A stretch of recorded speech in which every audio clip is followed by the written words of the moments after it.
It's officially spoopy season, and you know that means 3 important things are about to happen. 1, we can once again don our cultist robes every evening. 2, we can sacrifice the lives of nice farm animals for the betterment of our gods. And 3, we can crack the luscious, luscious dew of the mystery flavor on the podcast known as Trapped Under Plastic, the podcast where painting minis is secondary to crushing your 12-year-old opponents. Absolutely, dude. They need to freaking learn the important lesson of losing, okay? Yeah. I had to do it. Everyone has to do it, okay? That's how it works. I'll drink to that. I'll drink to buy it.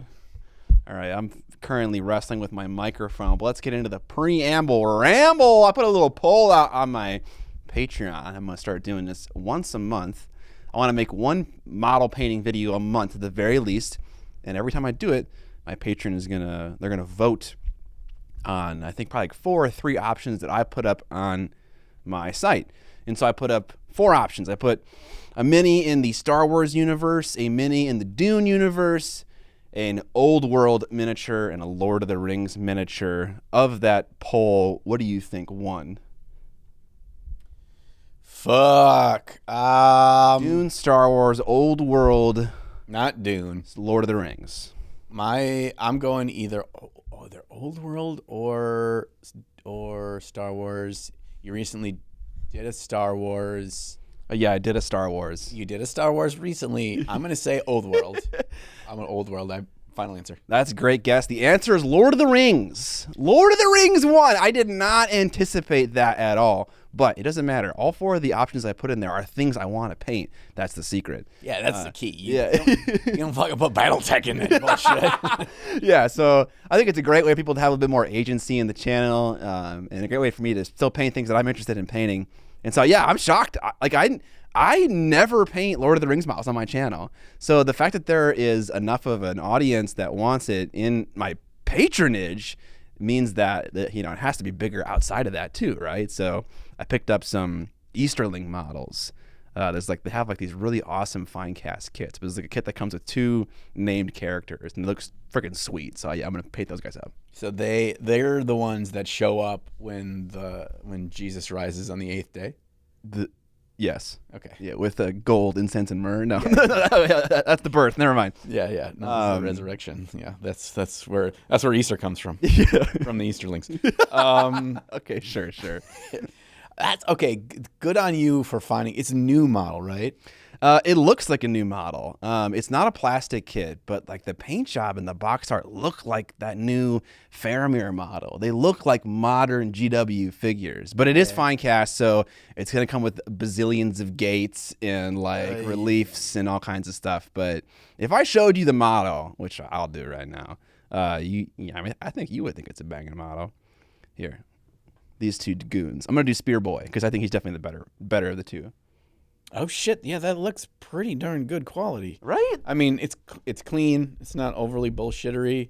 Yes. It certainly doesn't look like it's made of the old metal ones. No. So maybe it's a new mold. It could be cast in fine cast, but a new sculpt. Yeah. New-ish sculpt, right? Yeah. Not a 2002 sculpt. Okay. So yeah, I'm gonna paint that model in October. That was the October poll. Are you gonna put some little Easter eggs down underneath that rock? Someone's got to find. He squirts out Easter eggs, dude. It's in the lore. Fuck. Okay, that's interesting. So, I think you did the most important factor is you gave them the options of shit you already wanted. Yes. And you already have some form of at least a general idea around a video idea for each of them, or that's not the stressor for you.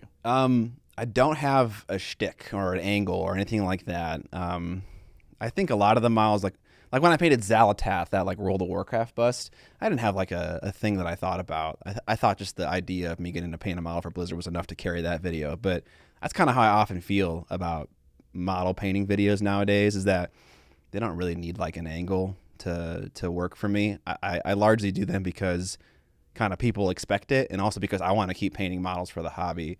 And so it's a little bit too much pressure to like try to think of a unique perspective each time. If it comes naturally, then I'll definitely lean into it, but I'm not going to like force anything. Yeah. I operate the exact same way. When I started my channel, I thought I had to have this really hot take or really specific like bullet point. New technique, maybe. Yeah, the thing I wanted to highlight.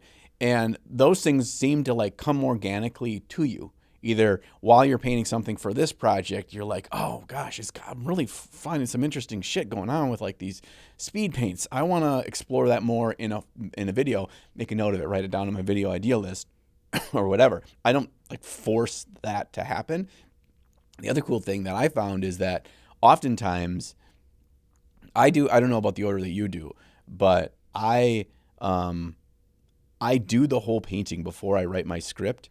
And sometimes, oftentimes, more often than not, the real meat and interesting things in things that the video becomes happen because of the exploration through the painting. And then it's like, well, then you have that much more like enthusiasm or kind of drive for what the video is about because you just have gone through it and there's things you want to share, things you want to impart, things that you learned, things you fucked up on it.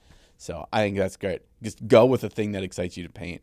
It'll figure itself out. Absolutely. You cannot write a whole script for a paint job until the paint job is fully done because you are always going to experience things that you didn't anticipate, and it's going to inform what you write. So yeah, definitely paint first. Maybe I'd write like an intro, like if I have like a really solid idea for like what this video is going to be about, like my video about how I paint kill teams had like a really strong purpose. And so like I knew what the intro, like the first minute was going to be before I started painting. But otherwise, yeah, you got to paint and then write. Just let it fly. Now, in today's Preamble Ramble, Scott's going to have some interesting grease trip stories, yes. Which is actually very fortuitous because I don't have a lot for Preamble Ramble. Excuse me? Is hell fucking freezing over? I did want to share a little bit about Space Marine 2 because that's hit the world by storm. Absolutely. And all these fucking video game nerds. Dude, I bought that game with my own money, with my own hobby money. Focus Entertainment sent me the game for free, which was very nice of them. And it was the PS5 version. I do not own a PS5. So I gave it to Sexy Teeth Joshy because he owns a PS5. Did you ask for like a computer one or an Xbox 360 one? No, I didn't ask. Okay. I didn't ask. I felt bad because they sent me the video card to give away, which was very, very nice of them. They sent me the big collector's box. And in the game that they sent was the regular version of the game. And then they sent me the collector's box that has the steel cover or the steel case for the game. Also the PS5 version. I open it up and there's no game in it. So there's also no redemption code. It was just an empty case. You're like, yeah, I'm being grateful right now. Yeah, but things are not lining up here. Right. Because that one I was going to give to Dan. Okay. It was like I was going to just give away the Space Marine things, or it's the fancy steel case one. I could also just give that away to viewers too, but there's no game. I mean, I could pass on the disappointment to somebody else, not tell them there's no game. What a really nice box. Yeah, they also gave me obviously the big fancy statue, which we're going to talk about what we painted, but also in that collector's edition box is this, and it is the art and making of Space Marine 2. A hardcover art book, and it's got some of those things in video games where it's a lot of the stuff in here is just kind of gross. I keep hitting the microphone. I'm sorry. Where they like show you renders of shit from the game that look god awful terrible. I want to put it here. Maybe Alex can zoom in because I am giving this book to Dan as a gift. Oh, Dan loves art books. Yeah, and this one is very hard to get, so I'm like, oh, Dan, you can have it. But it does have some awesome stuff in the scenery stuff. The scenery sections of art books for video games are always my favorite thing. So like, let's see if I can find a good page here while I keep hitting the microphone. You are right though. When you take a 3D model out of a video game's environment and you just like put on like a solid background, it kind of looks a little goofy though. Yeah. So I'll hold this one up. Maybe Alex can zoom in. But this is just a couple of different scenes of like the environment for the game, but they're all like artist rendered, look more like paintings, and that kind of thing for figuring out color schemes, figuring out lighting, figuring out an environment, like creating a diorama, creating an army board, that kind of stuff. Like, especially in the Warhammer universe, we don't often get to see things like this within the scope of Games Workshop.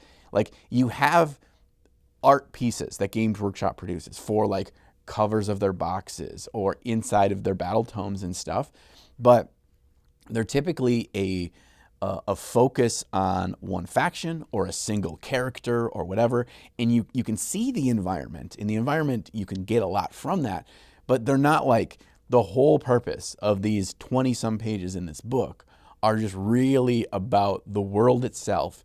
Take the living things out of it and just see what the world is like.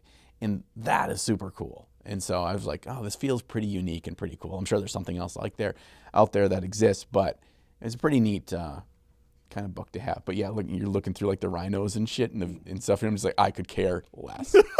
And they look, a lot of times the like the pre-renders and shit, they're not the final versions, and they look like garbage. They don't even look as good as they look in the game.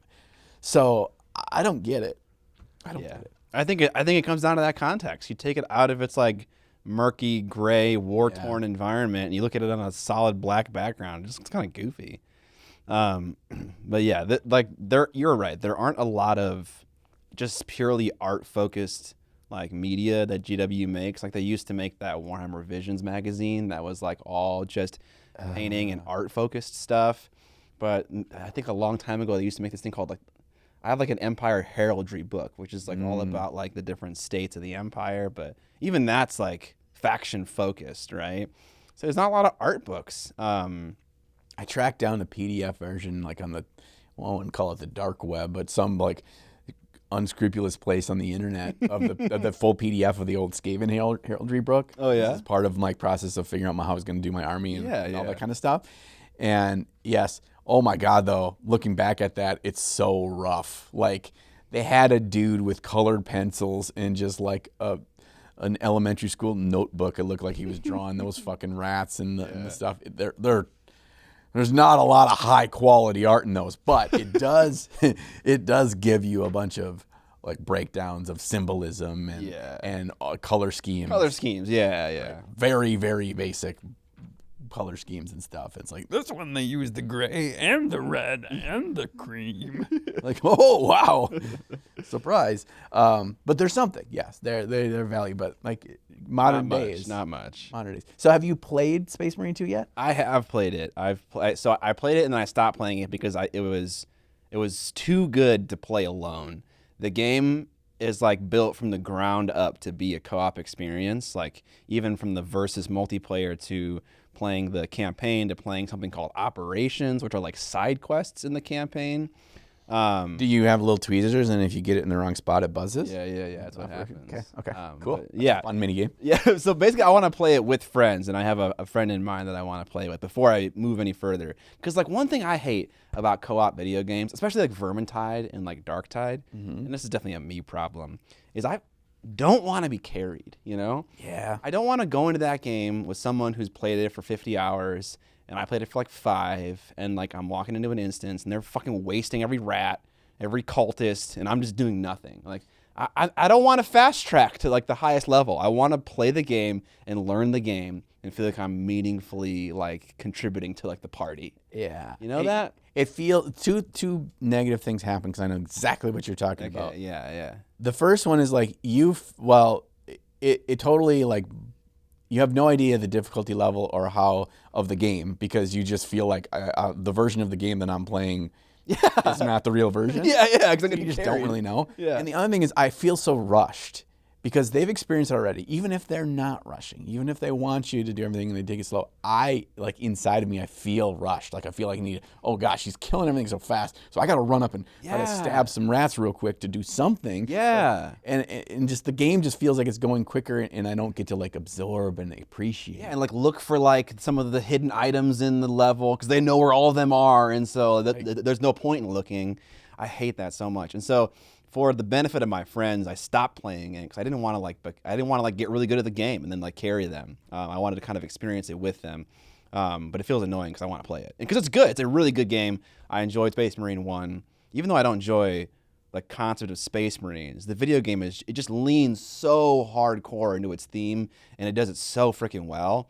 It's kind of like Doom Eternal Light in a way. It's a little bit deeper, more complex of a combat system. There's parrying, there's dodging, there's like combos and stuff like that. And I love kind of like action RPG games, kind of like that. It feels like a Gears of War clone to me. Oh, definitely. I've never played Gears of War, but it looks a lot like it. Yeah. Did you ever play Gears of War? Yes, I played 1 and 2 because they were like, amazing, innovative games at the time.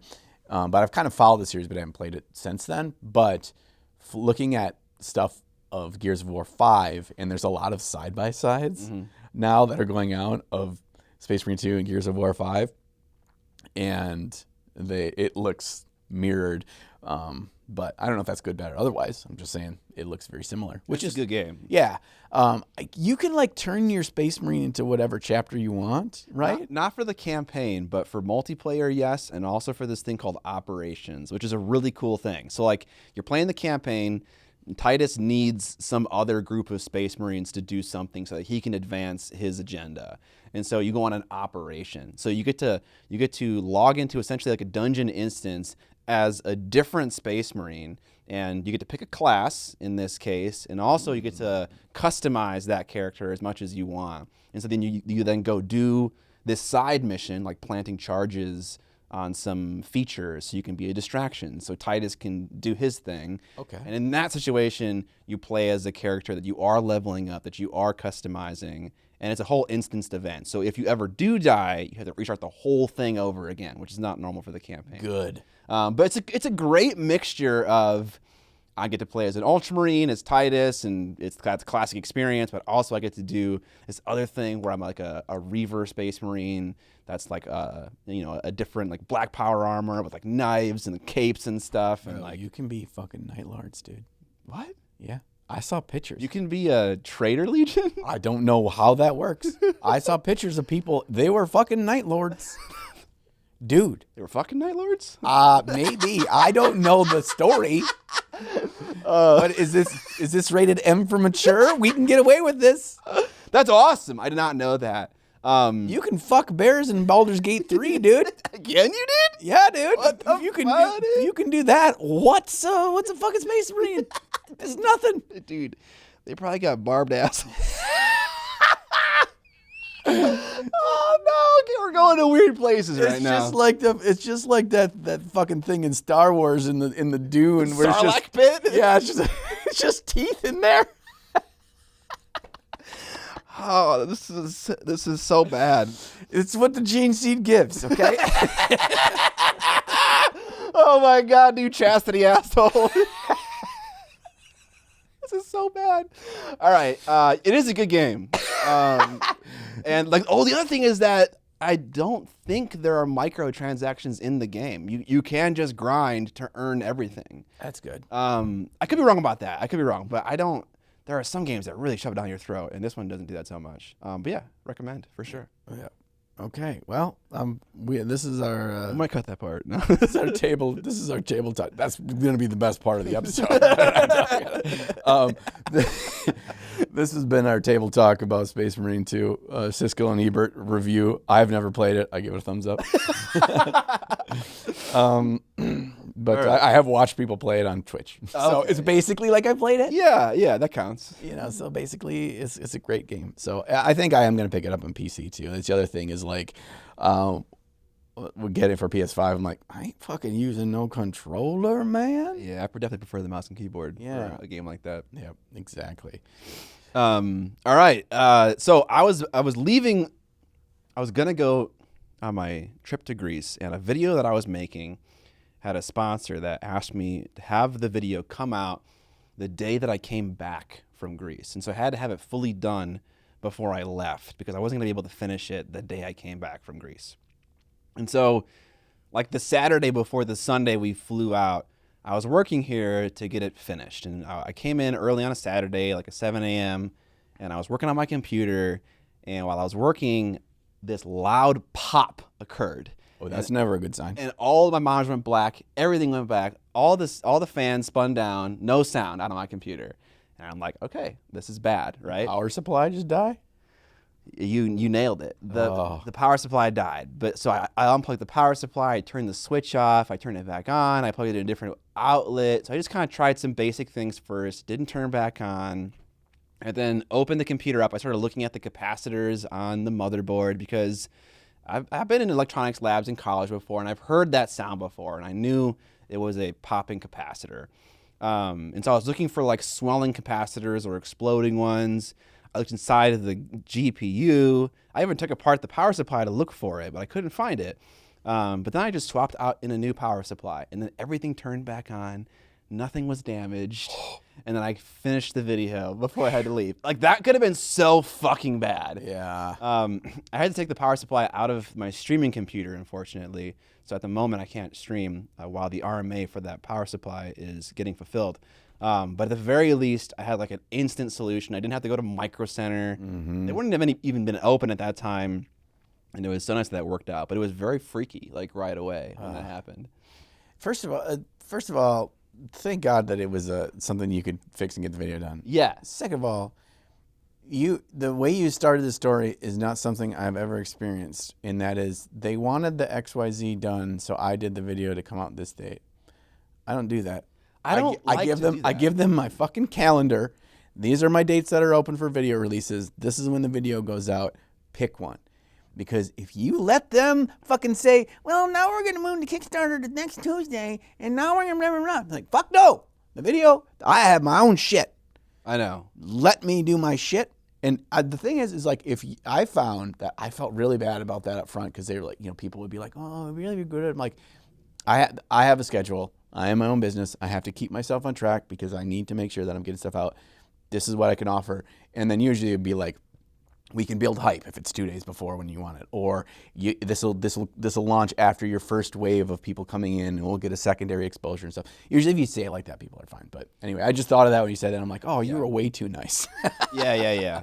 I mean, I'm starting to use the small screen guy that you used, and so he's the one controlling the sponsorships right now, and maybe I'm just not like being clear enough. But the other problem is that you have a schedule for release. You have a day and even a time when your videos come out, and I don't do that. You gotta do that, dude. I know. Just do. And the other nice thing too that will actually help you with that is I have a shared Excel doc, Google spreadsheet with Trigby. Yeah. And we that way he is empowered to know the dates, know the openings, know all this stuff, so he can make decisions. So he's not having to check with me all the time. So that's and then it holds me accountable to it, because I'm like, okay, I know there's one for this date, and we're on the same page. And then I feel sometimes it's more stress to make sure you get stuff out in time. But once you find that rhythm of understanding how much time I have, and then that dictates, how much extra funky B-roll shots I'm going to do, and how much effort I'm going to put into a cold open, and all these kinds of things. That can fluctuate because I know how many working days I have for it. But yes, I this is not in the Preamble Ramble, but I am gonna start making weekly YouTube content again, and I've prepared for it by I have a very loose video ideas Google Doc that I've maintained my entire YouTube career and added things to. But there's a lot of fucking bullshit in there. There's a lot of bad ideas. And so the further down you go down that doc, so the older the things are, the more you're like, man, I was dumb. Yeah. That's stupid. That was never going to be a good video idea. So I remade that into a spreadsheet that has several rows. One is video title options, the description of the video, like the synopsis, like what happens in the video, whether it's long or short form content, like what stage it's in, concepting, like completion, or like it's in production, and then whether it's done, like a checkbox. And it's how complicated the video is to execute. Is it an easy video? Is it a moderate one? Or is it a challenging one? And so I mined that document for all the good ideas, and I'm trying to get to 100 ideas in that document, and I'm at like 45 right now of like actual videos that I think, like you mentioned earlier, like they have a shtick, that have like a purpose, that I feel like really good about. And it's really convenient to, at a glance, see all the easy ideas. Yeah, it is. So that I can just pick two. I think it's going to be 2 a month that are going to be easy. one, I paint a model and hand it off to Alex and he edits it. And then a fourth video is whatever moderate or complicated video I want to make. Okay. So that's the plan. Because you're right. I think a schedule is incredibly important, and I think consistency is incredibly important, which is something that I did very, very early on, and then stopped doing it, and then haven't done it in many years. It can be a real grind. Oh, absolutely. And being able to release yourself from that for a bit is kind of feel like the weight off your shoulders, but I think it has long-term negative implications. Yeah. Yep. Yeah, I think we'll see though. We'll see. Yeah, you'll find your rhythm of what form of regular schedule that doesn't drown you. Yeah. Just be aware of that and don't push that to the point where it's like I can't do this and it all blows up and the schedule all flies out the window entirely again in 6 months or something. Yeah. That's the only advice I guess I could offer. But that's great. You put it out in the universe now. Woo! So now you have to. Absolutely, and I have every intention to. That's exciting. I have the videos planned out for this month and next month already, and that's exciting, dude. I'm ready to rock. I'm so happy for you. I'm Thank you. excited. Thank you. Let me know if I can help in any way. Okay. Can you make a video for me? No. Other than that,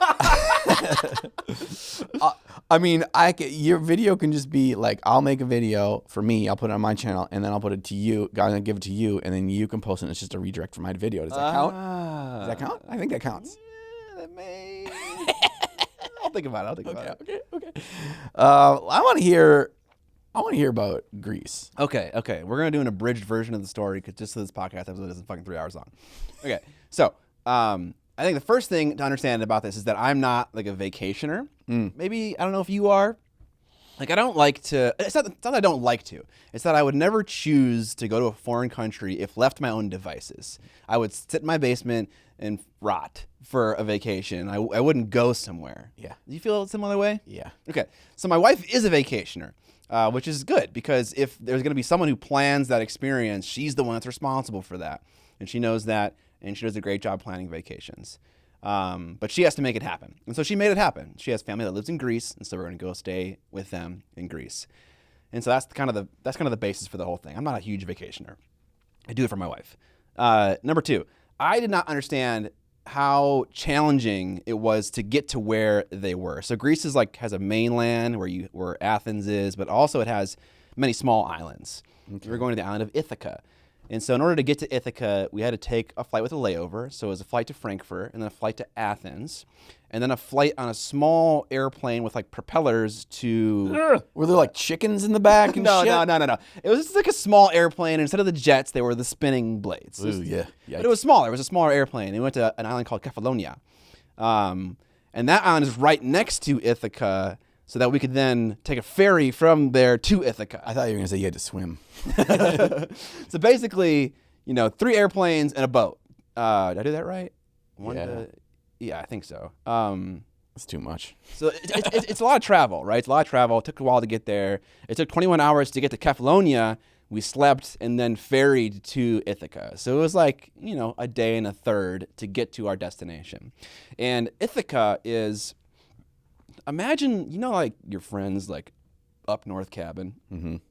It's not as nice as a normal house, but it's there's the novelty of being in the great outdoors, right? Mm-hmm. Yeah. So this island is that entire experience, but the Greek version, right? Okay. So it's there, you don't have the typical niceties that you're familiar with, but what you trade in that you gain in beautiful surroundings, beautiful beaches, and similar stuff. I believe the term is rustic charm. Yes, there's rustic Grecian charm. Yeah. And so that's what this island is. The entire island is a mountain. There are no flat areas, and so the roads are all very narrow. There are many hairpin turns. I'm driving, a tiny European stick shift car, which I'm comfortable with. I've driven stick shift. On the other side of the road? No. Thank God. Oh yeah. But a lot of very narrow areas where, so we were in this town at the top of the island called Exoyi, which is Greek for out of the earth. And I'm driving on these super narrow roads down the hill because we were leaving and we encounter a car. And it's what do we do? I have to reverse up the mountain to get to a like a little alcove so the car can pass me and then I can pass. That's just the reality of living on this island, you know? Fuck that. That's the thing you have to deal I'll with. be done. I just fucking drop her in, park, and get out. Walk. Just parachute down. Dude, I have anxiety over travel in places I don't know, Bro. and this sounds like. And I'm scared of heights, so immediately, Oh my God. Yeah, there's like no handrails in like half of the island. There's no lines in the middle of the road. Like you have to. It's like self-regulated. Like kinda. And there's like people driving motorcycles that go fucking crazy fast. yikes. But that wasn't a huge deal. We handled the driving just fine. Rented a car. It was all good. But that was a part of the experience. But like because it's a rural island, there are a lot of kind of interesting things they do. And so I think this is a thing in Europe mostly. But every business closes at noon and closes until like 4 or 5 p.m. because of taking a siesta. They did the same thing at Monte San Savino. The convention closes for an hour at lunch. You can't be in the hall. You have to get out. How very European. I know it's very European, but like on the island they close for like 4 hours. Every business is closed. What And do like they do? they go and they take a nap. They sleep. Fuck? They rest. Which like I'm not going to argue with. Like maybe that's a good thing, you know? I don't think that's a good thing for your body. I have no idea. But literally, you cannot go to the pharmacy. Like it is closed, and that will become relevant later. This story's crazy. Okay. So yeah, that was interesting. Another thing that's interesting about Greece is their sewage pipes they're more narrow. They're 2 inches in diameter compared to the U.S.'s 4-inch in diameters, and because of that. One thing you have to do when you're in Greece is you can't flush your toilet paper. You put it in a trash can. Oh my God. So every toilet that I went to the bathroom at has this tiny little trash can, a little step one that's right next to the trash can, and it is distinct and different than like the normal trash can in the bathroom. A shit paper can. Kinda, yeah. And so like that's different. That's weird. You know, that's not normal. Like in America, we just put it in the toilet and flush it down. Those American pipes just shoot it to the moon. Shoot it straight to the moon. So if you're not expecting that, it's a little bit different. It's not a big Anyways, deal though. yeah, it's just a little bit. It's a shocker. It's a culture shocker. Absolutely. So we went to Ithaca. We got there. We're at Amber's family's basically a tiny little villa that has 2 houses on it. Their house that they stay in, the house that we stayed in, and like a little honeymoon suite. And they're all kind of like cabin vibes, you know? Okay. So the only room in the house that we're in that has AC is the bedroom, and the door doesn't fully close because there's like furniture in the way. And the rest of the house is like very warm because it's very hot in Greece. And so that'll become relevant later as well. And like it's beautiful. Their view is insane. It is beautiful. We stayed outside so long, just chilling outside, reading books and stuff. But you know, it's kind of like it's really warm in the house and stuff like that. There's no internet. You know, there's internet in their house, but it doesn't reach our house. I'm not gonna go sit in their house to like watch YouTube videos. Right. My phone doesn't work in Greece, and so like I don't have a phone that has internet. I don't have a laptop that has the internet. You know, you kind of like missing out on a lot of the things you're comfortable with. Yeah. Right? Yeah. Okay. And then this happens. So before we left for Ithaca, we were sitting at the port, and there's a bunch of lovely little cafes there. And I had some food from the cafe. And then we got on the boat and we left. And then I started to feel sick on the drive from the port in Ithaca to the house where we were staying. And I didn't know what the problem was. I thought I just had to, you know, go take a poop. And I was You just had shit paper poisoning. Yeah. You were too close to the toilet paper. Too Yeah, much. yeah. And so I get to their place, and they're kind of like funny old people. They'll like ask you a question. They're like, "Hey, do you want to eat when we get home right away?" And we're kind of like, "Oh no, we're fine." And then we get home and we eat right away because they didn't hear the question. They had like a plan in their mind already, and the question was irrelevant. You know, that kind of vibe. They're just kind of letting you know, but trying to be polite about it. Yeah, kind of. And so we get there, we eat immediately, and I'm kind of like, you know, I don't think I need to eat. I'm not hungry, but also I kind of feel ill right now. Got a little gurgle guts going Yeah. on. And so in the middle of the meal, I'm like, Shit your pants. I'm the worst. I'm trying to eat the food because I really want to be polite. It's the very first time I'm like, we're meeting them. Not the first time we're meeting them, but like I just got there. I want to start off with a nice, good impression, but I just can't eat it. Like I'm really feeling ill. And I had to like get up and leave. And I get up and leave. This story is going to get gross. Okay. So if you don't like gross stories, you should skip the next couple of minutes. All right. Okay. So I get up and leave and I go puke. Because I feel so bad. There's a moment when you know it's coming, you know? Yep. And it's not like you are starting to do it. It's like, okay, point of no return, I have to puke. Yep. And so I got up and left when I knew that was the case. Yep. And so I went and I sat on the toilet and I puked into the small. You puked into the shit bucket. Because it was right there. Why'd you puke in the toilet? Because I also had to shit my no! Because it was the dual threat going on? Because I had insane food poisoning, bro. Never in my life have I experienced this. I vomited 10 times. Wow. And every single time I was sitting on the toilet as well because I was also doing that. Oh my God. I got to a point where I'm gonna die. I was dry heaving, but nothing was coming out. You got it all out. And so I was drinking water so that when I did throw up again, because it kept coming, I had something to throw up. Yeah. Because it was so awful to be like gagging into a thing and have nothing come out. And like I was going to the bathroom and it was seriously clear water coming out of my... Dude, this is great. That's very healthy. Your whole body cleansed. It purged everything. And I think I maybe eaten something I shouldn't have eaten before and like, throw up one time. Yeah. This was different. And so the only food item that I ate that Amber didn't eat was this particular meat pie I had at a cafe. And so the assumption is that's what's caused it. But the first time, like I'm sitting in this bathroom, the windows are open because it's so fucking hot. I'm drenched head to toe. All my clothing is wet. And the windows are open, and my wife and her family are sitting out in the pavilion, right next to the bathroom, and they can fucking hear me. Oh, no. Just retching my stomach out so many times in a row. And, like, I have to, like, take the bag out each time it happens and bring it to the trash can, which is outside right next to them. And they're like, how's it going? And it's like, I am dying, having the worst day of my life. Like, I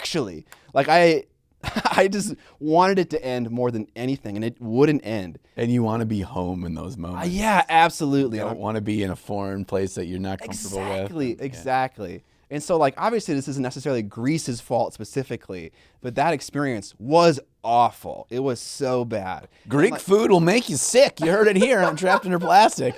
So basically, and that had fallout effects for like the next 2 days. Like I felt ill, but I was able to eat some things. And like Amber's family was so nice to me. They made me chicken noodle soup and it was awesome. That was great. But I didn't feel great. I'm sure you were completely like sapped of all energy for at least a day. Yeah. Yeah. You can't do anything, which you feel terrible about not being able to do anything. On vacation, right? Vacation where you feel like this is when I should be. Yeah. And it's not over yet, bro. It's not over. No. Okay, so then I got better, and then we went, there's a bunch of different beaches on Ithaca, and they're all fucking awesome. And we went to a different one on a later day, one we hadn't gone to yet. And for some reason I was swimming there and I was getting an insane stomach cramp. I don't know what was happening. So I just got out and I just was like chilling and reading, but it wasn't getting any better. And I was like, okay, we need to maybe go back to have access to a bathroom because like, again, small island, it's not like bathrooms everywhere and stuff like that. Dude, the fucking ocean is a bathroom. Yeah. I mean, like maybe not for what I'm producing. Oh. So I didn't know. So we went back and I went to the bathroom and it started to get better and I didn't feel well. And so I didn't eat. Amber went to go eat. And then she came back and I was just sitting on the couch reading. My head started to feel a little bit warm and she came back and she saw me and she's like, what is wrong with you? And I'm like, I don't know what's wrong with me. My ears are a little hot. My entire body was red. And then as time progressed, my whole body broke out into a rash. My skin was bumpy. It was red and inflamed, like all over my body. And we're like, what is happening? I was like, I don't know what's happening, but I'm itchy all over and I'm really warm.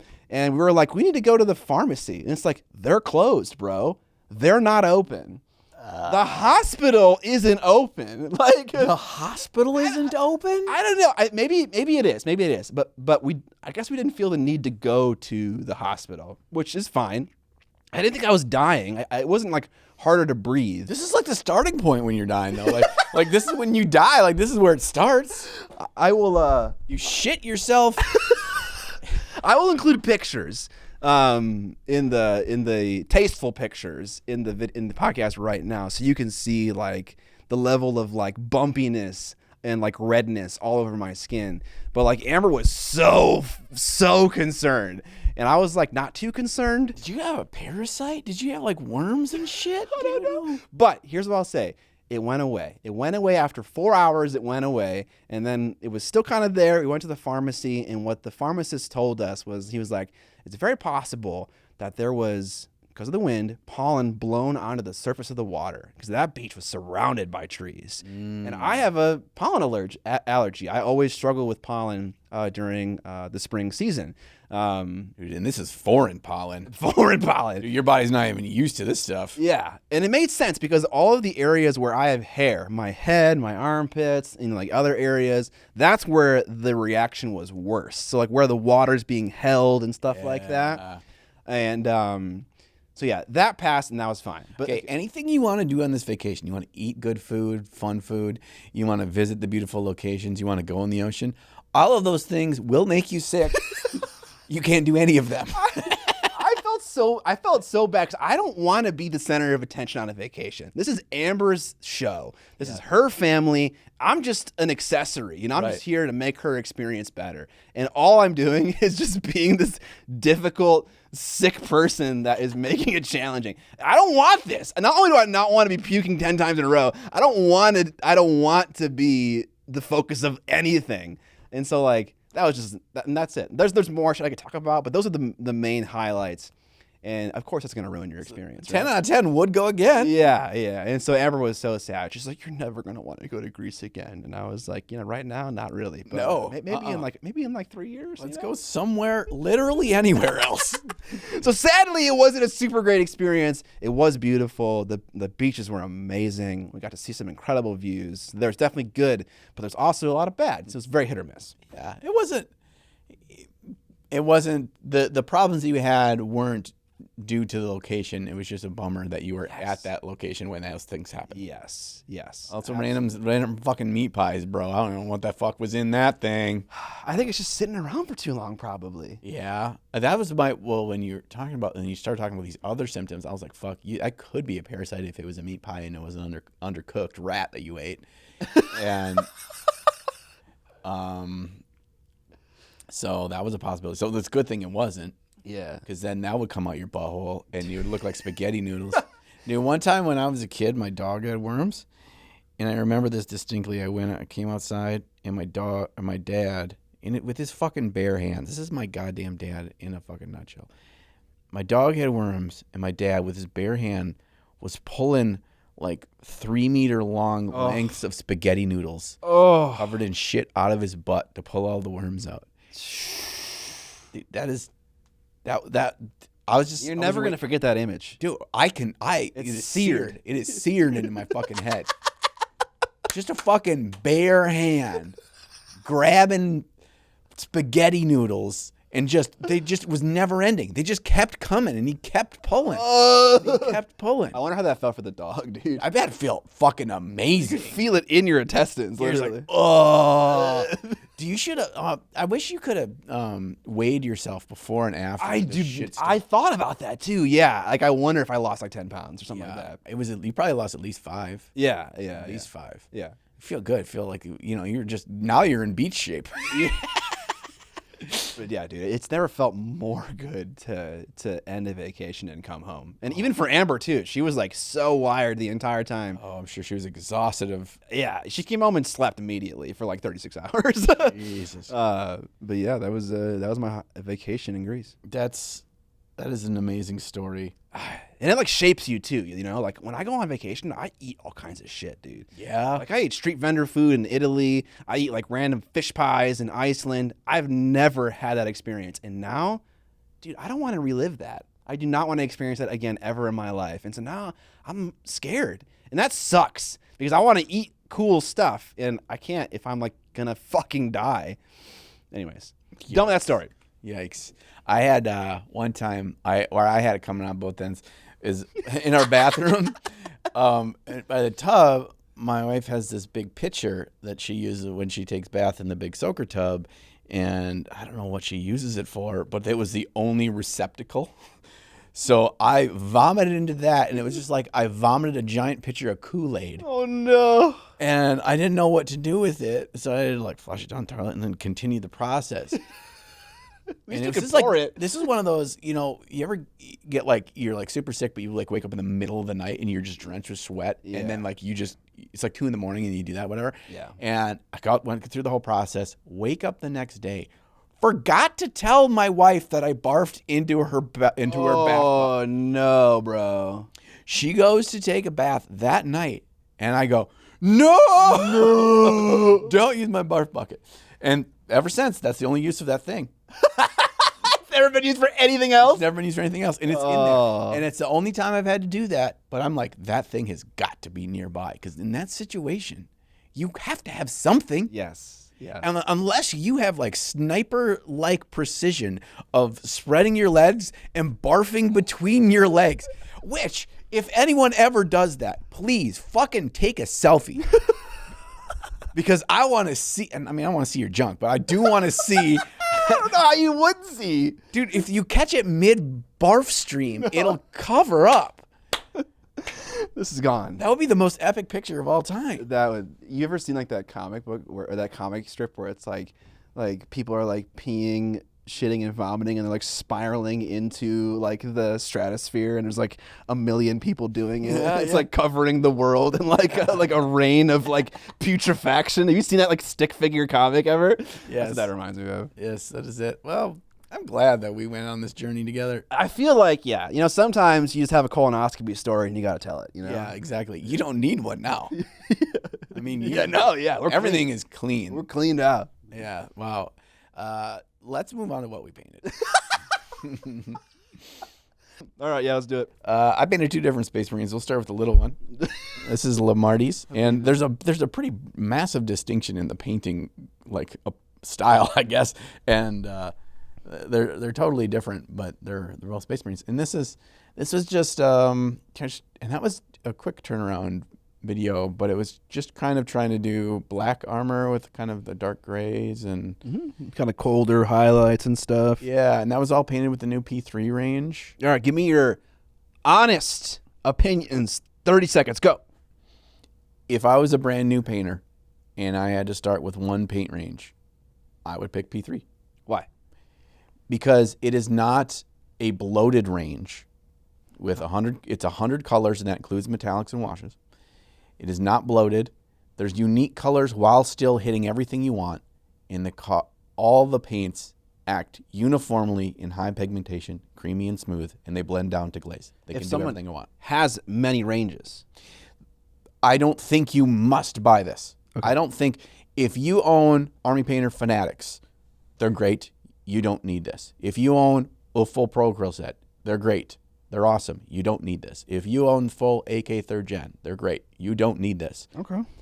That said, I own all of those, and I backed this Kickstarter. So You backed the Kickstarter? They didn't send you stuff? They sent me. I have all the like in unlabeled pots, and they're wonderful. But I want to support them because I believe in this range, and also they can come in dropper bottles.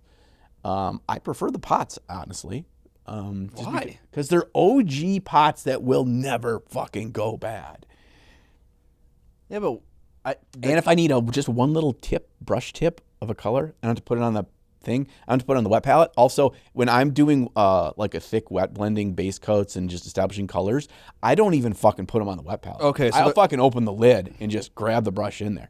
They're that kind of dilution. Okay. Yep. So yeah, I really enjoy the paint. It's creamy. It's gorgeous. It is. They did the thing that I was really hoping they were going to do, and I was really scared they weren't. And that was hold true to the paint acting like the original P3 did. Just make it more consistent in pigmentation across the whole range. Because the original P3 range, about a third of the colors were phenomenal, a third of the colors were decent and usable, and a third of the colors were bad.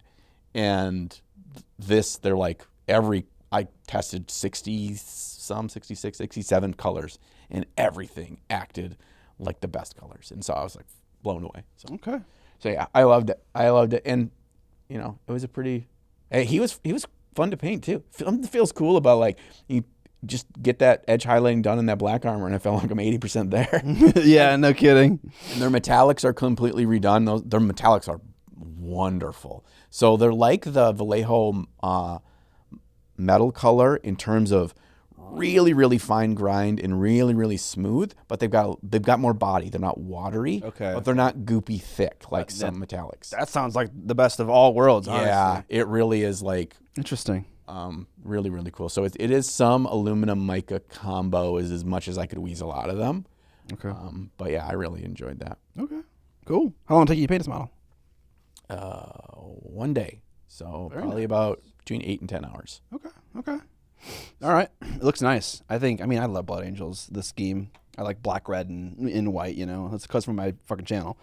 So I think those always look so nice. Yeah, I like he's got just enough other interesting details on him that he's not boring. Like I love that bone helmet.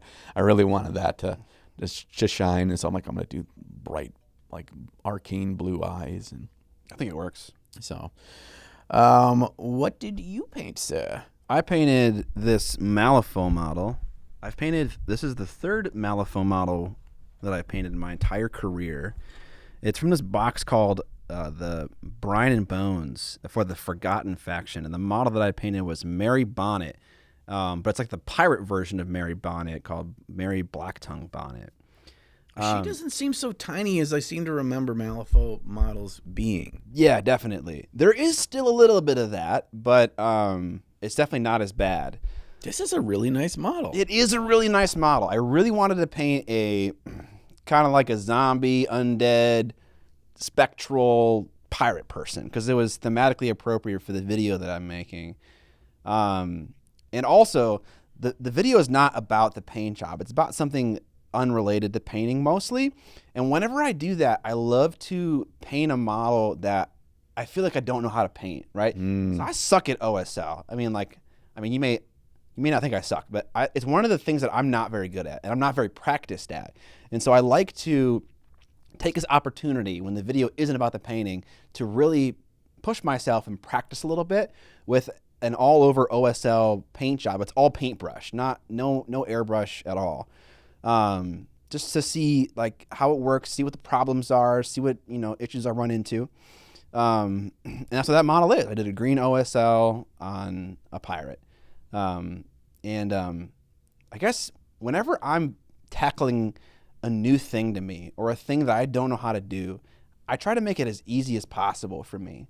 So like, I'm not going to try to do OSL on a bust with like an airbrush as my main painting tool. It's going to be on a 32mm model. I'm going to use a paintbrush. And that's my comfort space. I'm trying to limit the amount of things that are uncomfortable. I don't know what the steps are, but I'm going to keep fidgeting until it looks like it should look at the end. And then if I do that a couple times in a row, then some like concrete steps and like advice starts to emerge, right? Yeah.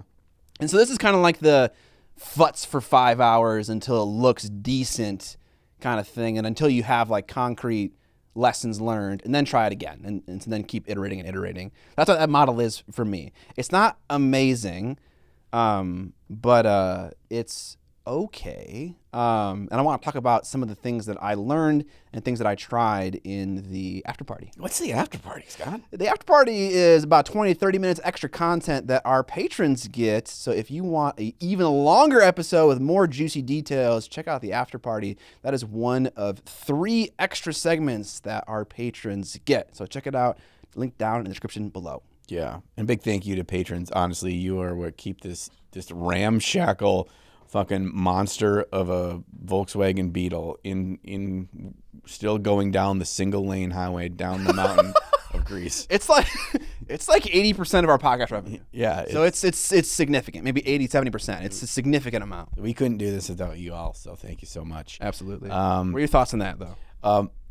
There is one part about this that I just is like shockingly satisfying to look at, and I really, really like. Yeah, I think I knew what you were going to say. It's her fucking cloak. The back. Where that green is just like, it's very apparent that's really pleasant, almost aqua color is coming from that green light source from her flame in her hand. But it's not like, look at me, I know how to paint OSL.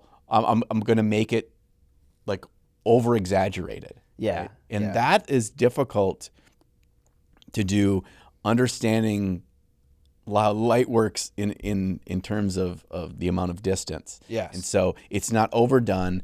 And because you already have this really satisfying, like a purple shadow into a deep saturated blue, and then that is your main light source on the back of the model, because you're not hitting it with a lot of overhead light to use as your highlight like you do over the course at the front of the model, that it just works so well. It's got a lot of kind of gobbledygook on the chest, which like kind of made the OSL a little bit more challenging, because that's where like the light is. It's like front left of her, right? Right. So that was not ideal. Honestly, if I were like going super easy mode, I'd have painted a GW model, right? Sure. Like, do you know the high elf model, the Lore Master? Yep.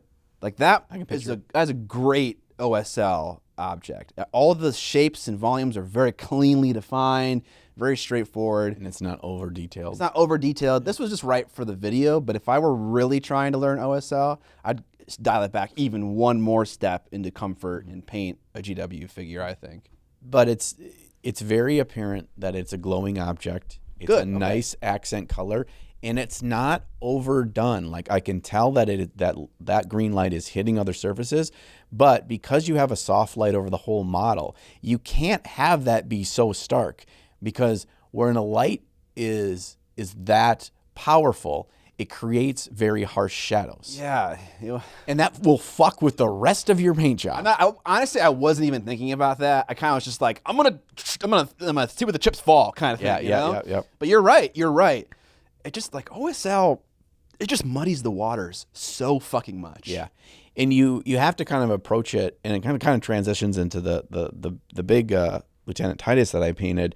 You have to go in there understanding how impactful strong lights will be on the entire paint job, and kind of set yourself up for that from the get-go. Right. Otherwise, you're going to cost yourself a lot of time, or it's not going to quite turn out where it feels right. But when you can kind of harness it a little bit and keep it a little bit more controlled, like you did with her, you make the impact that it does create that interesting light source without it kind of tumbling down a domino effect. Yeah. You know? Personally, I don't like when an OSL takes over a paint job. Like, I like it when you can still see the other colors. Like, I think one of my pet peeves, and not because it's bad, is I never like a campfire moonlit scene where like all of the colors of the model are reduced to oranges and yellows and blues and blacks. Yeah. I don't think it looks good. I think it's like an interesting thing to experiment with. Yes. From like a learning perspective, but it never looks good to me. And so I've always tried to avoid that if I can. But again, I was just shooting my shot, see what happened. Yeah. I think it's... the thing is, when I look at that, the more I looked at the model, the more I wish they would have actually come out with vampirates. Because, like, think about that. If Soul Blight was a more vampire themed and that's kind of that style, I'm like, that would be a fucking badass army. Bro, it would. It freaking would. I would buy that in a heartbeat. Fucking peg legs everywhere. Dude, absolutely. Give me the Pirates of the Caribbean, bro. All right, let's talk about Big Boy Tussie. Yeah, so I painted this Barbie doll-sized Space Marine, the biggest thing I've ever painted. And it's not like painting a miniature, is what I learned. Surprise! Surprise, it's huge. And what I said in the video was, a responsible person would have done their research and learned what kinds of techniques and what kinds of products really work for like Gundam users or for like high-end statue painters to work well at this scale. But I'm not a responsible person. And I was like, I just want to approach it like it's a big version of a model, and then I'll learn through that process, and that will help things kind of soak in for me as I do it. But this is the exploration. This is the typical John exploration of color explosion. And I wanted there to be a fairly strong front warm light that I could really reinforce the fact that he is an ultramarine and that is Titus. But I didn't want to just paint a square mile of blue across armor, a base coat of blue and whatever. And so the whole thing's painted with 5 colors. Other than like the only black that's used is on like the ribbing between the things. That's just a quick contrast paint coat. Yeah. It's that his left shoulder joint is not a perfect magnetized fit. I'm gonna put this down now. I am fucking terrified. Yeah, I mean that's the only one that's a little bit sketchy. But like there is a load-bearing claw of that Tyranid that goes into the base there that kind of reinforces it. But the whole thing's still magnetized. Nothing is glued together. You can fucking pop off his head, and you can do all that. It's pretty fucking rad here. In fact, just you tear it apart. like look at how fun is that? That's so fun. It was.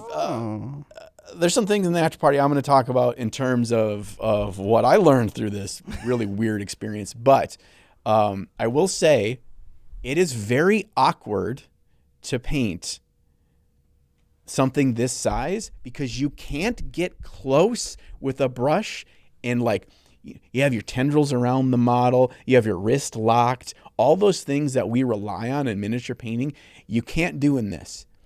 However, it's all magnetized, so John, you could just paint each thing individually like a regular mini, but that doesn't work when you're trying to create an atmosphere with color and light. Like I needed it all together, and it was like my biggest round brush I had, and I was just brush strokes and placing color and lines and texture, and it is so satisfying. I have 0% confidence what it was going to turn out like when I was done, but it was a sandwich cookie of place a ton of lights with an airbrush first, then go in with big brush work, and then all the tints at the end with an airbrush again to reinforce the colors and the lights. Soften some blends. And soften blends. Yeah. And that was it. It's 3 steps to do the whole thing. Okay. Okay. So this was kind of like I don't know how statue painting works. I'm just gonna take a stab at it and see what happens. Yeah. Okay. I totally get it. Yeah. Yeah. And there was some pretty big takeaways, some things that like almost reinforce things that I think I've kind of organically grown towards as my miniature painting style is kind of evolved over time. Okay. That reinforced that. And it kind of makes me want to double down on it in my regular miniature painting going forward. And I will talk about that in the after party. Okay, awesome. That's amazing. Spoilers. You went to a different medium. You learned things from that medium that you can then incorporate into the hobby of miniature painting proper. That's cool. And it was all single pigment paints that were used. So then when I mixed stuff, I wasn't desaturating or pulling away color. I think that was a pretty massive. Didn't really know that was going to be as impactful as it was, but I kind of wanted to give myself a little bit of that flexibility that way. Okay. And that really helped me. It really did help. That was like when I know his armor is blue, and as I move around, we get to that side where there's a magenta underlight, and in the back where there is almost like more shadowy and more purples are brought in and stuff, I can still be using the ultramarine blue mixing in. So there's a bit of that true color of that surface is always present, even as the light and the color mixes change, that I don't need to be an expert in color mixing or color theory to just feel like I'm keeping myself restrained enough that I can't fuck it up too much. Wow, okay. It's so interesting. It's like the strategy of how you approach a new technique, right? It's like, it's not even getting into how to paint a statue. It's like, when I want to learn something, this is how I go about it. I find that really interesting, like the specifics of it. Cool. I think it looks awesome. I think it's like one of a kind. There's like, how many of these in the world you say there are? I think 6. That's what they say. Fuck, like, I'm standing next to mini painting history right now, in a way. Yeah. That's pretty cool. It was a very scary thing because of the size of it, and I had no idea how it was going to turn out. I'm like, this could look like a fucking kindergartner had painted it by the time I'm done. I really did not know. And I'm like, I'm making a video. I'm recording all of this stuff. Do you still feel that way? I felt that way for the first time in quite a while on this project because I really have no like reference. Yeah. And before I'd even started painting it, Sergio had released pictures of his because he's got one, and so you can see it on Instagram and stuff. And his version, it's very true to blue Space Marine, cream and purple Tyranid and stuff. And I was like, oh, I'm kind of glad that I see his because that's not how I envisioned how I wanted mine to look, and I wanted it to be different. But then I'm like, oh, there's a great version already out there painted. Yeah. I'm scared because I don't know what the fuck I'm doing. Yeah. That mine's just going to look like garbage. But at the end of the day, and I painted it in 3 days. So it was 20 hours. That's why I painted this thing. Yeah, but it's so much big work, right? It's so much. It's very Bob Ross of just like, we're just going to, I always told myself, it's like color and light and color and light, and always think big, never think small, and just make impact there. And hope that will carry me and I don't fuck up the color and light, because if those pillars crumble, this whole thing's gonna look like shit. Right, because like if the foundation of your plan is faulty to begin with, yes, it's like, how do you solve the problem at that point? And then I take what was the 20 hours on this, and then I have to spend another 20 in the micro to try to fix. Yeah, and that never works well. So. Employing strategies, work on hobby painting, but aren't maybe suited for large statues because they're like less of a risk. Yeah, that's very interesting. All right. That's what we painted. Let us know what you painted, either in the Facebook group, the TUP Facebook group, which is linked down in our show notes, or in the comment sections of the video version on YouTube. We have a video version and audio versions available anywhere you can download podcasts. Let's get into the main topic of the episode, which is a bit of I don't know if you want to call it a review, but we've been in this hobby for a long time, maybe over a decade, 20 years even in some cases. And we've seen a lot of hobby tech improve or stagnate over that period of time. And so we're going to take a look at some of the larger categories of hobby tools to see what has improved and what hasn't. But this topic comes from a viewer. Yes. And so we're gonna read their question right now. Okay, this comes from Lawhammer. Hey. So thank you, Lawhammer, for not only being a patron but submitting questions. So if you are a patron, you can have a great topic that we discuss for a whole episode.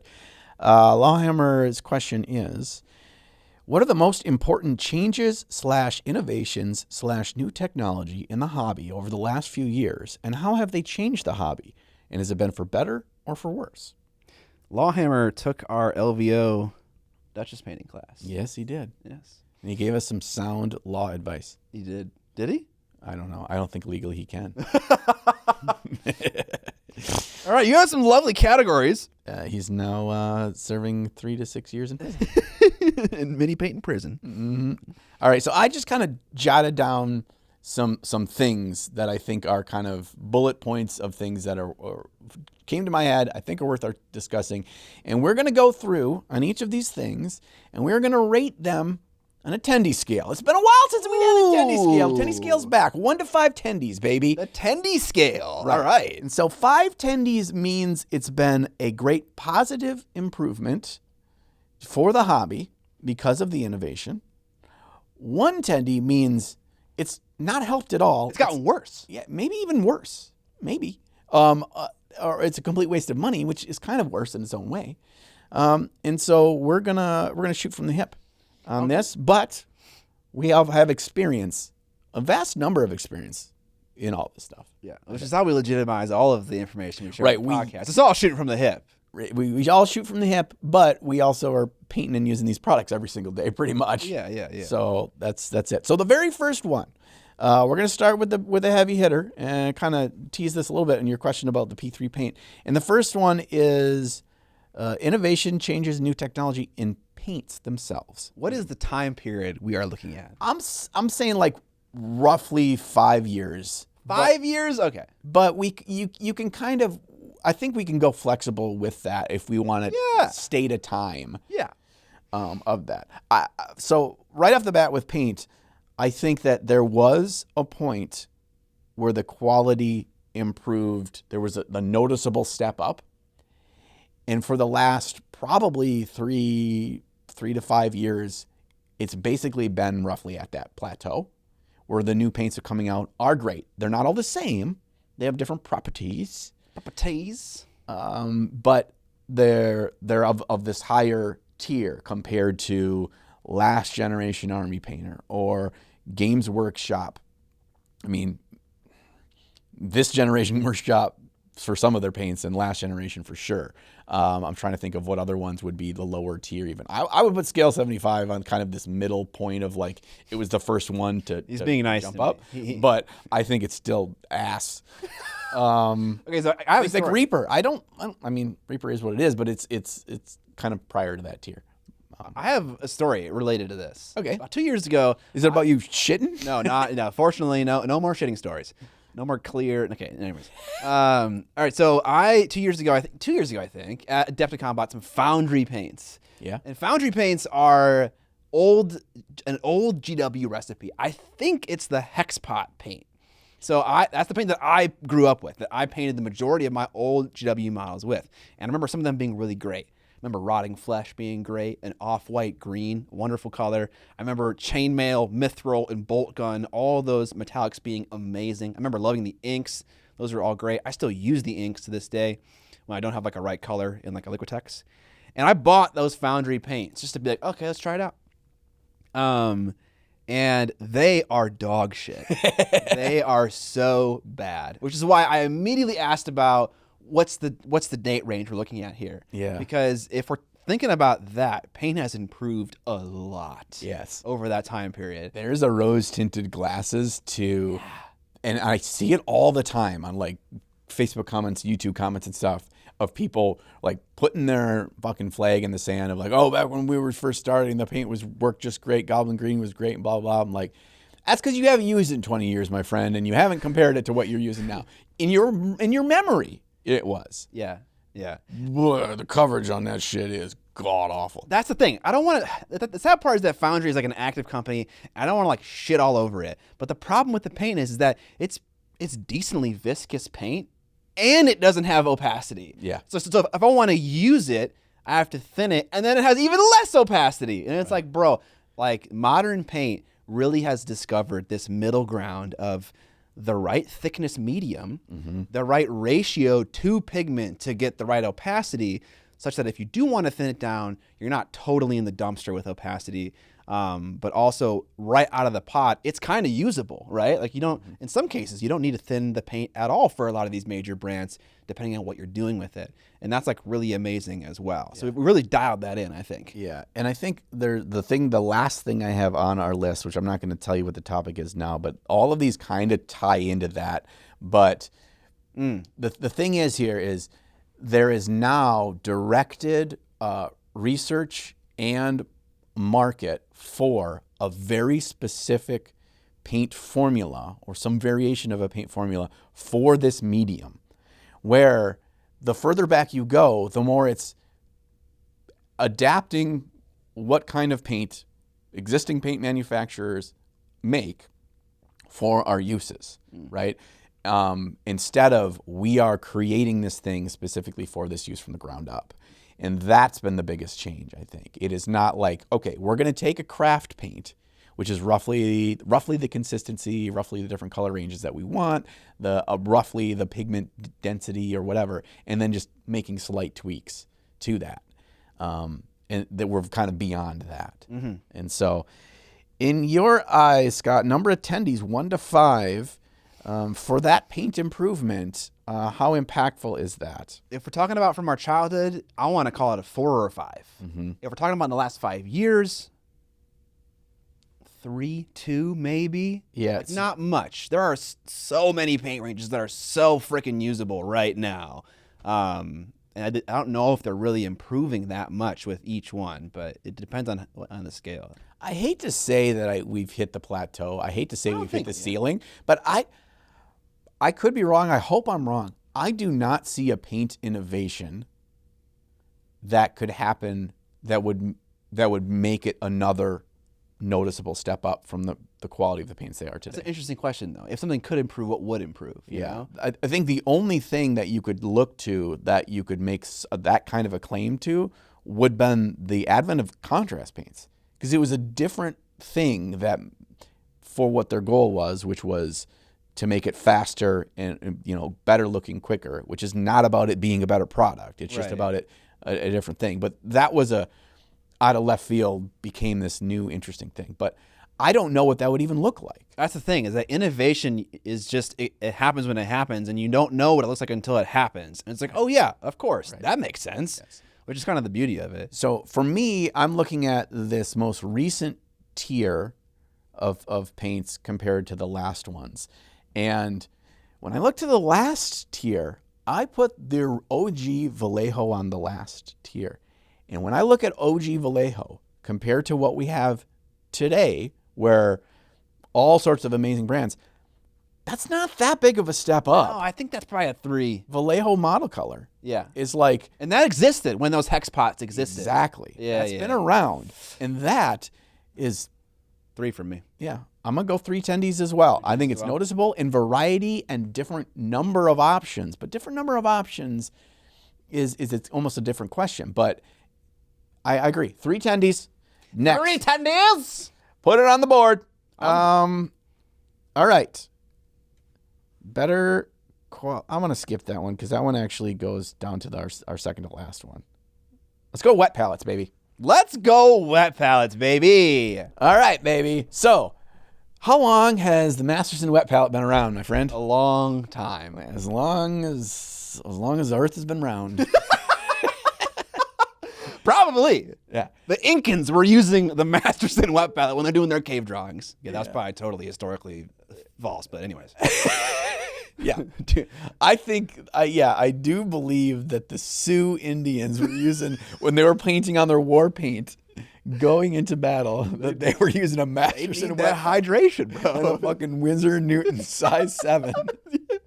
Oh my god, dude! They love that sable hair, dude. Yeah, they do. There are minks and weasels that they used for pelts. Okay, yeah, absolutely.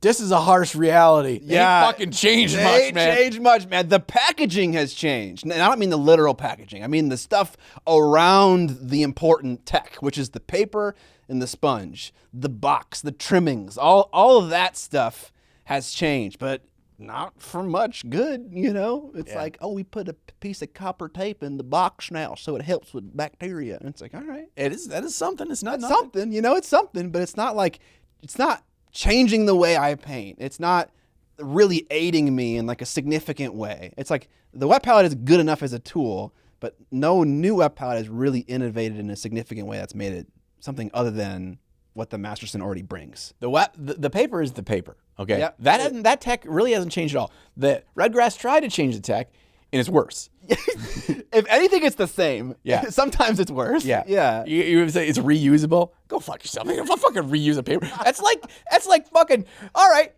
I got it. You know what that is? You know what reusable paper is for your wet palette? That is you taking your hand into that little fucking garbage can next to the shitter and reusing the shit paper that somebody else used. Okay. That is what that is. It is, it sounds like marketing magic. It is not worth it. Baking paper can kind of be reused, but there's a point when like the fabricy nature of the paper gets so waterlogged that when you start to mix paint, oftentimes with the back of the brush, you'll tear a hole right in the paper and it goes straight into your sponge. Yeah. And it's just like, they all have a shelf life. But yeah, reusable paper. There is a little bit of, I think there's definitely an increase in technology and value in the sponge compared to the one that goes in Masterson. Not that Masterson one is bad, but Tell me how it's better. The newest game MV1 has got 2 tiers. It's got one side that is more porous with bigger holes, and the other one is a denser, less water can move through it less freely. Okay. So what you do is you flip it, so the more porous side's on the bottom, and so more water can just freely move through there, and then more water is trapped on the top side. But the bottom side holds enough that it will keep the hydration going up, so you have a more consistent, less peeling. Is it worlds different? No. Is it better? I've noticed a sizable difference. Also, it's a thicker sponge, so you get more liquid that's in there. That's never a bad thing. Is that fucking the invention of the iPhone? No, but it's something. The different kinds of lids, the different kind of snappies, the different kind of airflow things, all those kinds of things. They're fine. Yeah. Do I They're not harming it. do I end up using them any different than I use the lid on the Masters? Nope. I always keep it slightly off center, so a little bit of water moist leaves, but not all of it. Yeah. So, you know, Even when I have like a 4-inch, 3-inch gap on my wet palette lid, the paint in there still kind of overhydrates. Like I need a huge amount of airflow to have it like really remain nice. Yeah. And so like the vents that I see on certain wet palettes, they're like at best a dime-sized hole. And it's like, that ain't gonna do shit. yeah. At least where we live. Yeah, your humidity levels may really affect this. Absolutely, yeah. But yeah. Now, I will say this. This is the thing for when I said paint, I was like, I can't envision a tech that would make that next step up. I can envision that with wet palettes. Yes. Oh, yes. I can envision a world where different kinds of science is used for the desired outcome of what we're doing. Yes. The mini painting world is waiting for a hobby wet palette designed for miniature painting with miniature painting problems and solutions. We need to go visit the hydrologists and talk to them. Bro, your boy's on it already. Okay. The hydrology department has been informed. I've been emailing people, asking for sponge samples. I'm on it. Bro, that you're already off. You're already off. I'm off to the races. The new tech, here's my prediction. The new tech won't involve sponges. Yeah. The new tech won't involve sponges. What if it's... And the new tech will involve you plugging in your wet palette. Whoa, dude. Powered wet palette? Dude, yeah. There's a little mill in I'm there? just saying, this is with no scientific knowledge or research being done, this is the thing that I think that it'll end up being. USB-C. Yeah, compatible. bro. Yeah, exactly. Okay, how many tendies? I want to give it a 1, but I don't think it's gotten worse, so I'll give it a 2. I'll give it a 2 as well. I mean, I'm probably like a 2.5 tendies, honestly, because This man's breaking out of the 10 tendy scale. yeah, no, it's only 5 tendies, but sometimes you're just like, oh, I'm stuffed. I didn't need that full Miniac, 7-finger basket, bro. I guess. So I'd say 2.5 tendies. 2.5 tendies. It is noticeable. It is more than just staying at par. There is value. The other thing too is like the cost of a Masterson and the cost of like a Redgrass or a Game Envy or some of the other ones out there is pretty similar. You're not overpaying for something that I think is just slightly better. Let's fact check that, because I don't know the answer to that question. All right, an exemplar wet palette. I'll look up Masterson. Okay, and there are multiple offerings from these companies. Yep. So we don't really know, but Game Envy makes the exemplar, which seems to be kind of like the cleanest one. The Premier wet palette costs $35. $35. Okay. All right, I'll look up the Masterson one on Amazon here. $15.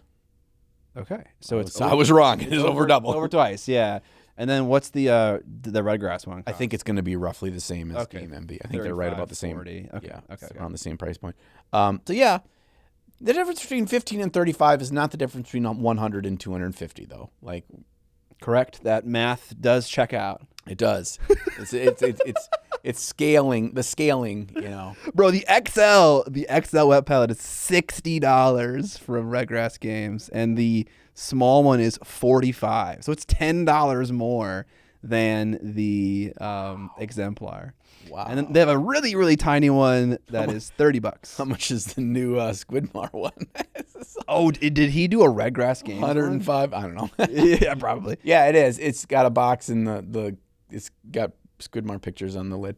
Okay. Yeah, that's an expensive wet palette. I'm sorry, definitely not worth it. Definitely not worth it. Not worth it. So much money. Yeah, if you're pinch and penny is get the fucking Masterson one. 100%. And actually, you can get it cheaper if you go to Michael's Craft Store. If they have a Michael's Craft Store where you're at, and you get. I'm not sponsored by Michael's, but you download the app. I got the fucking Michael's app, and you get 30% off or 15% off or 20% off any item or art item or whatever, and you get this thing closer to $10, bro. You can pull Uncle Adam, grab a Chinese leftover lid, and put some paper towel on that bitch. I'm sorry, no. Get it for free. No. Hey, I'd do it at home. If it's the caveat with that, it's got to be could be 100% flat. Absolutely. Because a lot of those are like they're wavy and shit. And like, good fucking luck. Absolutely, dude. I paint on a plastic plate with paper towel as a sponge. I sit on a ball. I sit on a ball at home. I'm in the dark ages, bro. Do you need me to give you a wet palette? Dude, I'm in need, bro. I can't afford a wet palette. They're $45. Oh no! All right. Yeah, when I factor in money, does that change my tendies? I don't think prices should be a factor. No, I don't think it should be a factor. We're talking strictly science here, gentlemen. Science. They have improved, not significantly. 2 tendies, 2.5 for John. All right. Next up, painting holders, painting handles. Okay, so I have used a lot of these. Yes. Magnet ones that have a physical grip, ones that use poster tack, ones that use soda bottle caps, all of them. Yep. What was the OG? So this is still a pretty new tech. Yeah. Right? This is the last 5-ish years, maybe a little bit longer. I haven't seen a lot. But not much. But what it used to be was like you'd have a little cork. Yep. A piece of cork, and then you have a little paper clip in there. A little medicine bottle. Bottle with a double-sided tape. Mm-hmm. Double-sided tape tech. Dude, bro, that's pretty good. Dude, you don't want that fucking 30-pound capacity, bro. That bottle ain't coming off there in a hurricane, bro. No, it's fine. And I can't get it off either. It's there forever. That becomes the plinth. Oh man, yeah. This prescription bottle for my dog's for my fucking Xanax. Yeah, this is part of it. It tells the story of the model. All right, compared to the wide variety. So examples. I mean, I poo-pooed a little bit on Redgrass Games wet palette, but their painting handle is the fucking shit. Yeah, dude. I love it. I dig it. It's the best ergonomic handle I've ever had. And I love that damped rotation. Oh. It has this lovely soft like rotating. So yeah, we do definitely shit on them for the palette, especially me. But I agree with you. It feels like a high quality mouse, where it's like a good, like there's a good flow and there's just enough resistance and stuff.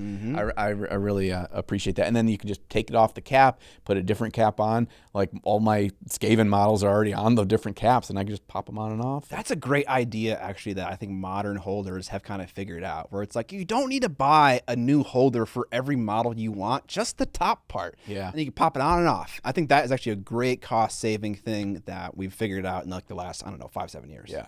Even like the Games Workshop one where it crimps around the base rim. I think that tech is solid. Yeah, it's simple. It's simple. It's simple, and then you can have your models, just like GW wants. You want them 100% based and built, so then you can go play with your gray army and then slowly paint them as you go. Like they know what they're doing, and that's smooth too. That's one thing that I appreciate about theirs. Theirs was probably the first to hit the market of the newish paint holders designed specifically for that purpose. That one is solid. I don't like the new shape of theirs. It's just like it's like a little flute, and it's like super skinny on top. I'm like, I need my fucking fingers around there to get a good man grip on this thing. Yeah, you end up grabbing like the springy clamp on top and having like your palm like land where like that kind of bulb part is a little bit. It's like an upside down wine glass. Who the fuck thought that was a good design? I don't know. Get the old one. Get the old one. Bring it back, and GW. The old one, you can screw that top jaw thing on and off. I don't know if that's helpful, but it's kind of cool. You can just kind of brownie points for that. See how the sausage is made. Yeah. Oh, a screw. Wow. Yeah, look at that. I can. So there were some old handles before that one where they were like lathe turned wooden handles with like a cork core on the top, and they have that finger arch thing. Yeah. Do you like that finger arch thing? Not even a little. Hate it. It's only going to get in the way. And there are certain angles, because even they had them where you could like swing that thing around.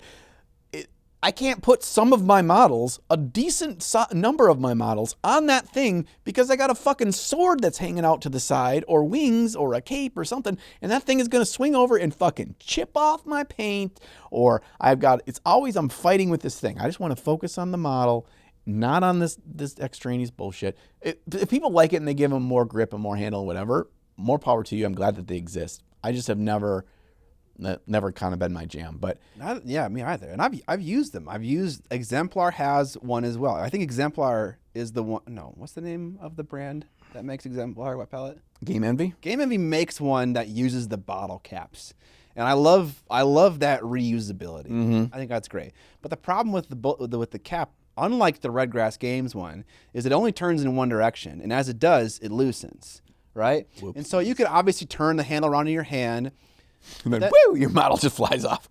Yeah, but they have that finger arch thing, and that finger arch thing is actually, it grips the handle kind of hardcore.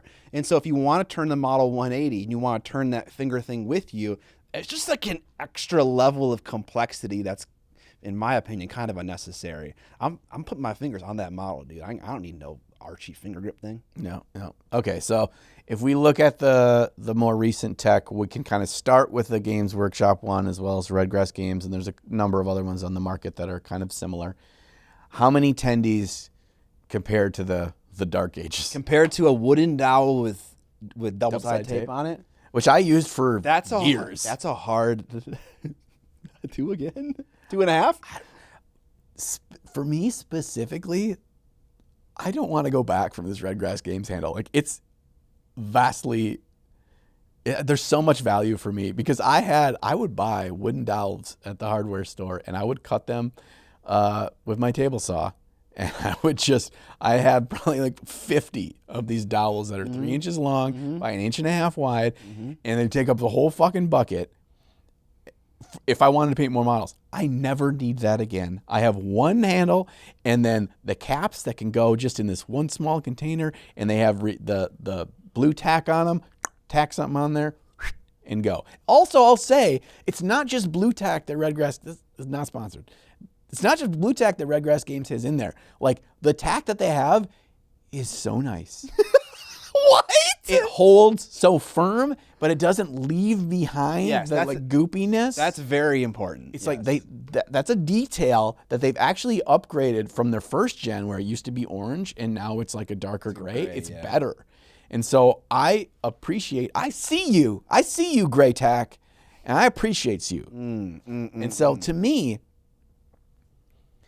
3.5 tendies. 3.5? Whoa! 3.5 tendies. You heard it here first, folks. The Cobalt Keep one is also kind of nifty as well. That thing has got like it's got like a toothpick and it's got a can opener. And no, not that big crazy one. That one's fucking batshit. But no, the one that like goes into the bottom of the base.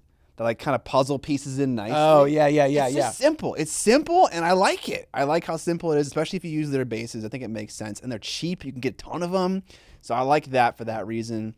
Games Workshop one, too. It's just as simple as you have a table full of models. You're painting one by one. Whoop, pull one off, put one on. Pull one off, put one on the base. Like, it is. I'm at a 3. Okay, I brought you up. I'm at a 3. All right. It is. I love. The only problem with the GW one, though, as fans of painting base frames as they are, you can't paint a motherfucking base frame with that thing. I can't be more enraged by that completely oversight fact. I understand that they got to a certain point in the design and they couldn't figure out the reverse version where you create pressure or suction from the inside of the base frame. Yeah, that's what you need to do. Yeah. And it's just an upside down fucking suction cup that goes on the inside of the thing. Dude, yeah. Little plunger? Yeah, and then there's a button on the side that like jettisons it. It releases the spun or the suction cup. There you go. And you just damn it! Someone else got my idea now. Yeah. Someone else. Just quick, make it and become a billionaire. And then buy Scott a fucking wet palette. Hey, I like my plate and my ball, okay? All right, let's go on to lighting. All right. Lighting, baby. So again, I feel like the names that keep coming up here are Game Envy and Red Grass Games. We have that light from Red Grass, and we have the one that kind of like has like multiple limbs from Game Envy, which I can't remember its name at the moment. Yes, it's some kind of light. Yes. And then we have the classic one that all the European display model painters buy that used to be a CFL tube and now is an LED thing, but it's wide and it's white. You know what I'm talking about, right? Yeah, that's kind of what I would consider that older tech is nicer. I would consider older tech to be nicer versions of desk lamps. Yes. That you can include, either included with it or you can put in yourself a nice, clear, whatever version color rendering bulb that color looks right. Wow. Color rendering index, CRI? Yes, the CRI. Okay, That was what I was talking about. You want the high CRI. You want that 95 plus CRI rating on your bulb. It's going to cost you some money.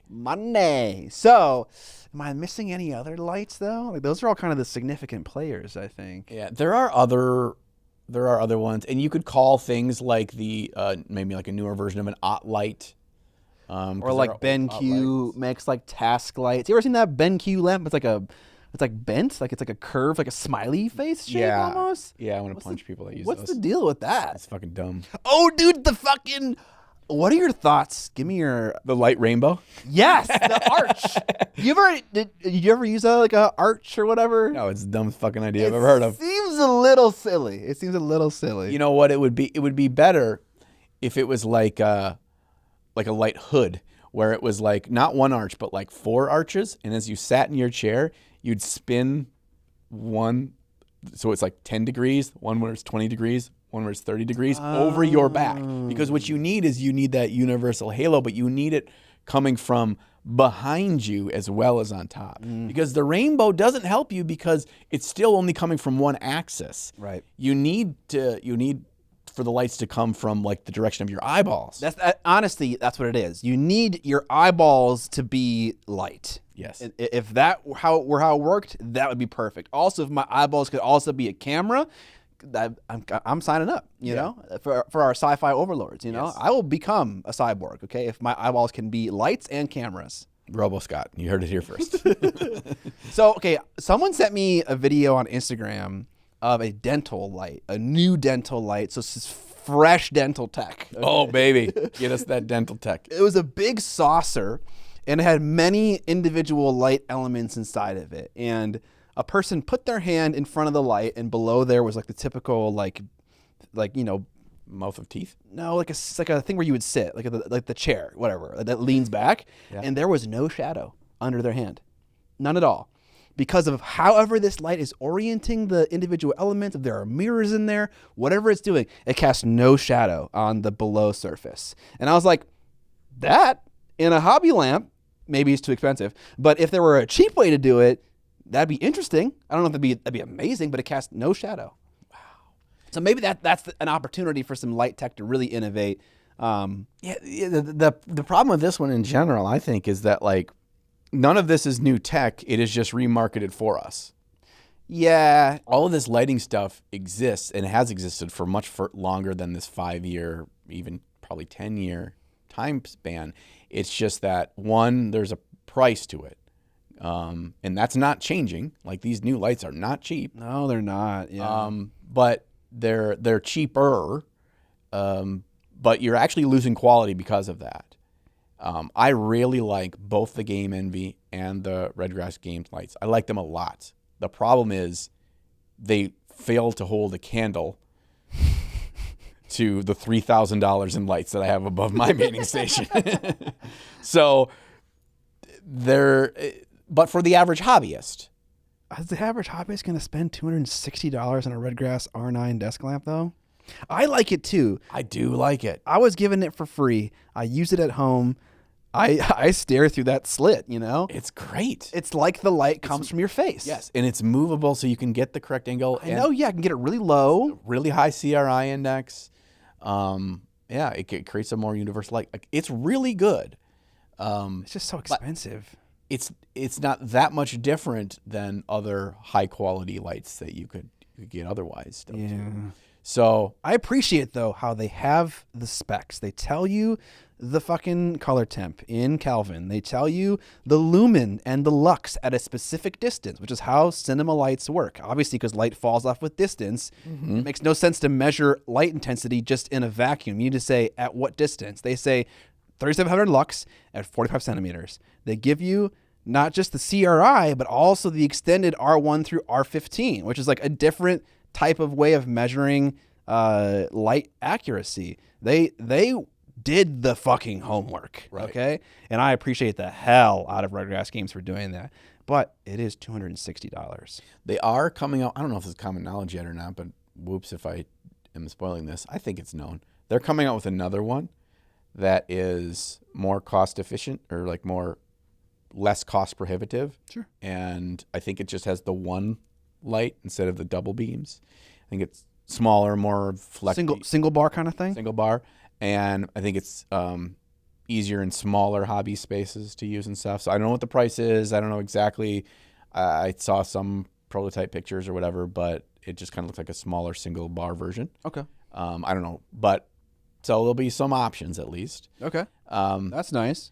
But honestly, I don't think that those lights, they're good. They're valuable. If you got the money to spend and you want a nice painting station at home, I would get one of those 2 lights. I would choose those because I did a video where I tested a whole bunch of different ones, including that Euro one, that long wide one, and some other higher end ones and mid-priced ones on Amazon and stuff for hobby lights, for craft lights, that kind of stuff. And this was before the Game MV1 came out, but I mean, the Redgrass Games one, it wasn't even close how much better it was than the rest of them. And in some cases, many cases, those other ones were over $100. So is it a big difference? Are you going to win a Golden Demon because you have that and you didn't before? No.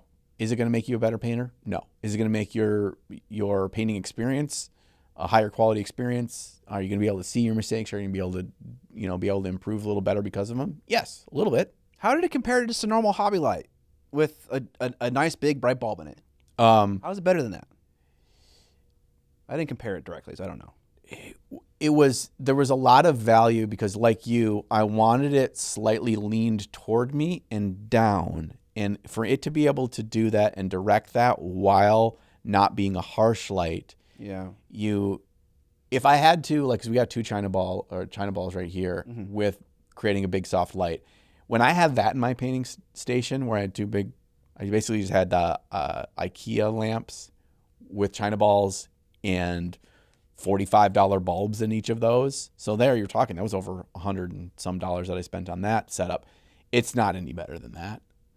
But I don't have 2 15-inch China balls on desks on lamps that make it awkward to.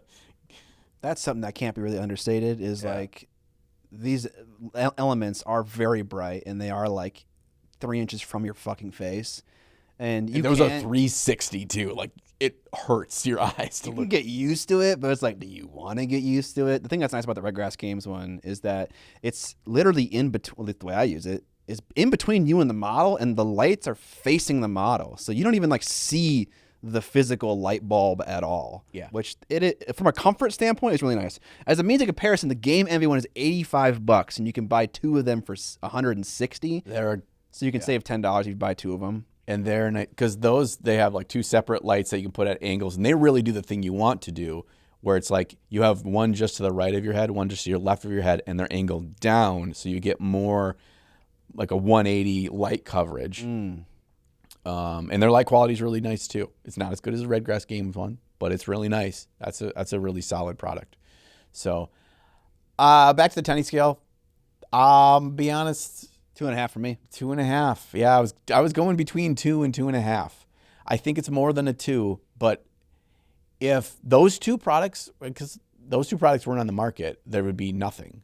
Yeah. For me, it would be a 1. But those 2, and I'm sure there's some other ones that are actually like, there's probably a good recent light that does something kind of similar too, because they keep releasing new versions of that. But it's a quality of life improvement for the most part. Like the technology isn't really changing much because it can't really.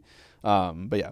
Yeah. And that's where the tricky thing is with the lighting, because technically the tech has not really changed in the last 5+ years. Like, we got LEDs, and LEDs have innovated over time, but they've kind of, plateaued a little bit. Yeah. It's just that they weren't marketed towards us. We had to go out and find these things that would be good uses based on what they were already going to do. Like, I found when I was doing light research for my area, there are high-end shop lights, like for a workshop, like the big ballasts that you hang. the big ballasts, and those bulbs, because they're like a meter long bulbs. The fancy high CRI ones are like $300-$400 a bulb. But those things, like, again, things like that, they exist. They have been around. Yes, they've also innovated in that kind of thing, but they're marketed to us in the mini painting community, so we don't know. We think that just because Redgrass came out with something, it's the first time this existed. No, not necessarily, but it's just kind of streamlined for our specific uses. Yeah. The light itself is not any better than other lights that have existed before it. Do you remember a video I made a long time ago where I made a light for miniature painting where it was a shop light that I hung from my ceiling with chain, and it like had 4 CFL tubes in it? That's an old video. It's an old video, yeah. And when I was doing that video, I was looking up RE Sky Panel CFL tubes, the kind of tubes they put in a fixture for filming Hollywood films. Like the Sky Panel is like a classic fixture. It's been around forever. And you can buy the individual tubes. And they were like so expensive for one tube. So I just went with like some shitty like Home Depot ones, but it was so bad, man. They were like flickering and stuff. I got rid of that light so fast because it was just like it was not good. Heaven forbid you ever want to do any kind of recording, whether on your phone or whatever. Slow-mo, yeah. Fucking, it's gotta be a strobe party, dude. Yeah, it's harsh. Yeah. Okay. Come back around, buy one of those 2 hobby lights. It's probably, honestly, it's for this use. You know, it's solid. It's expensive though. I mean, I think if you bought comparative to other decent lights, I don't really think it is. If you bought like a 20-watt light bulb, 2 of them, and 2 architecture lamps, that's nowhere near $260. That's like I disagree. That's like $60. Do you know how those just those standard the standard IKEA ones is the ones you're talking about that they don't have a bulb, but it's just those architecture lamps. Yeah. Those are like $15 to $20 a piece. Are you sure? They used to be $9. They're called a tertial. I thought they were 15 when I had to order some. Well, it might be. Could be wrong, or I could have gone. They're $20. Yeah. On IKEA, sorry, they were $20. When I made my first video about lights, they were $7.99. They were $8 a pop. All right. $20 each. We're at 40. Let's just do a little math. I don't know the answer. I'm curious. I haven't done this in a long time. Light, 20-watt CFL. What does this cost? Honestly, the ones I have at home are like some 50-watt like LED light. Like they're so fucking bright. They're way too bright. But you want diffusion too. We're talking about that. Then you get into diffusion, which these gamer lights have diffusion built in. That's nice. Yeah. You can't just throw a bulb in there. You kind of can. You kind of can, but you're kind of just like you're blowing up the outside world. Put some baking paper. Free solution. Okay. An light. Burn your house down. An 25-watt CFL bulb is $17. So that's 34 plus 40, $74 for 2 fixtures that I think are very similar in quality. And you got to have space for both of those lights and flanking either side of your desk. Mm-hmm. Mm-hmm. And for that, how much was the Game Envy one? Like 85? It was 85, yeah, because 2 of them was 160 and it was a little bit cheaper. Yeah, I would get the Game Envy one over that. Yeah, I guess you get to decide. I can't tell if this light package comes with multiple bulbs or it's just one of them. So it might even be cheaper, but yeah, there it is. There's a little bit of a cost benefit analysis. It definitely is a quality thing. Having those bright ass lights right next to your fucking face can get a little straining at times. Interesting. 2.5 tendies. 2.5, I think is good. Yeah. All right. The next thing, I have 2 things here, but I kind of want to lump them together. I put them separate, and I don't know if you want them separate. Okay. I'll let you decide. I think they're together. Okay. Social media and online learning possibilities. It's 5 tendies because we exist, obviously. Right. Absolutely. This is a loaded. All right. Moving on. Right. So social media in that the reason I have them separate is because I would rank these different. Yeah. Okay. That's fair. Because we can discuss them together. Yeah. But then we'll rank them separate. So when we say social media, largely talking about Instagram. The way that Instagram has blown up for miniature painting community to see other people's stuff, to see paint styles, to be influenced, be inspired by, to see what's possible, to see people along their journey, see people improve, to share your own stuff, to use that as motivation, to help you, kind of keep yourself accountable to painting and that kind of a thing. So there's social media. Yeah, but it's not just Instagram though. Like TikTok is huge. Vince is huge with Twitter. Now X, I've never used this. I don't know what the value that brings, but like it's everywhere. I mean, YouTube is social media. If you're, I lumped YouTube in the secondary one, which is online learning resources. Okay.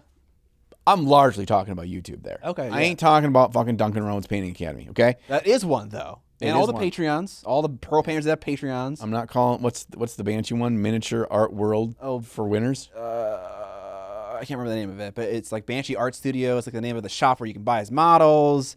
I can't remember the name of it. It's the paywall content places. Yes. But they're still online learning resources, largely video based, because that's the big one, technology upgrade, but two, the advent of the quantity and the quality of it over the last 5-ish years. Mm-hmm. Because even pre-COVID, YouTube miniature painting, you were there. You're a dinosaur. There was some, and it was good, but it was like the foundation. It was the beginnings. The beginnings, the dog. It was the cave drawings. The to become, you have a lot more variety. You have people that attach themselves to different kinds of channels, different ways of learning. People that paint at different levels that they focus on in their channels and that kind of stuff. Really hyper specific stuff like Vincey V, like how to paint a slightly graying middle-aged white lady's hair for 20 minutes. How to paint orc eyebrows. Orc eyebrows. I think that's next week. We don't want to spoil his next video. Yes. Yes. Purple armor. Purple shiny armor. Purple shiny non-metallic armor with a slight distress. Under a autumn sky. Just before sunset. Worn by a 6-foot-tall person, because that changes it. Yes. Yeah, that content's definitely next week's content.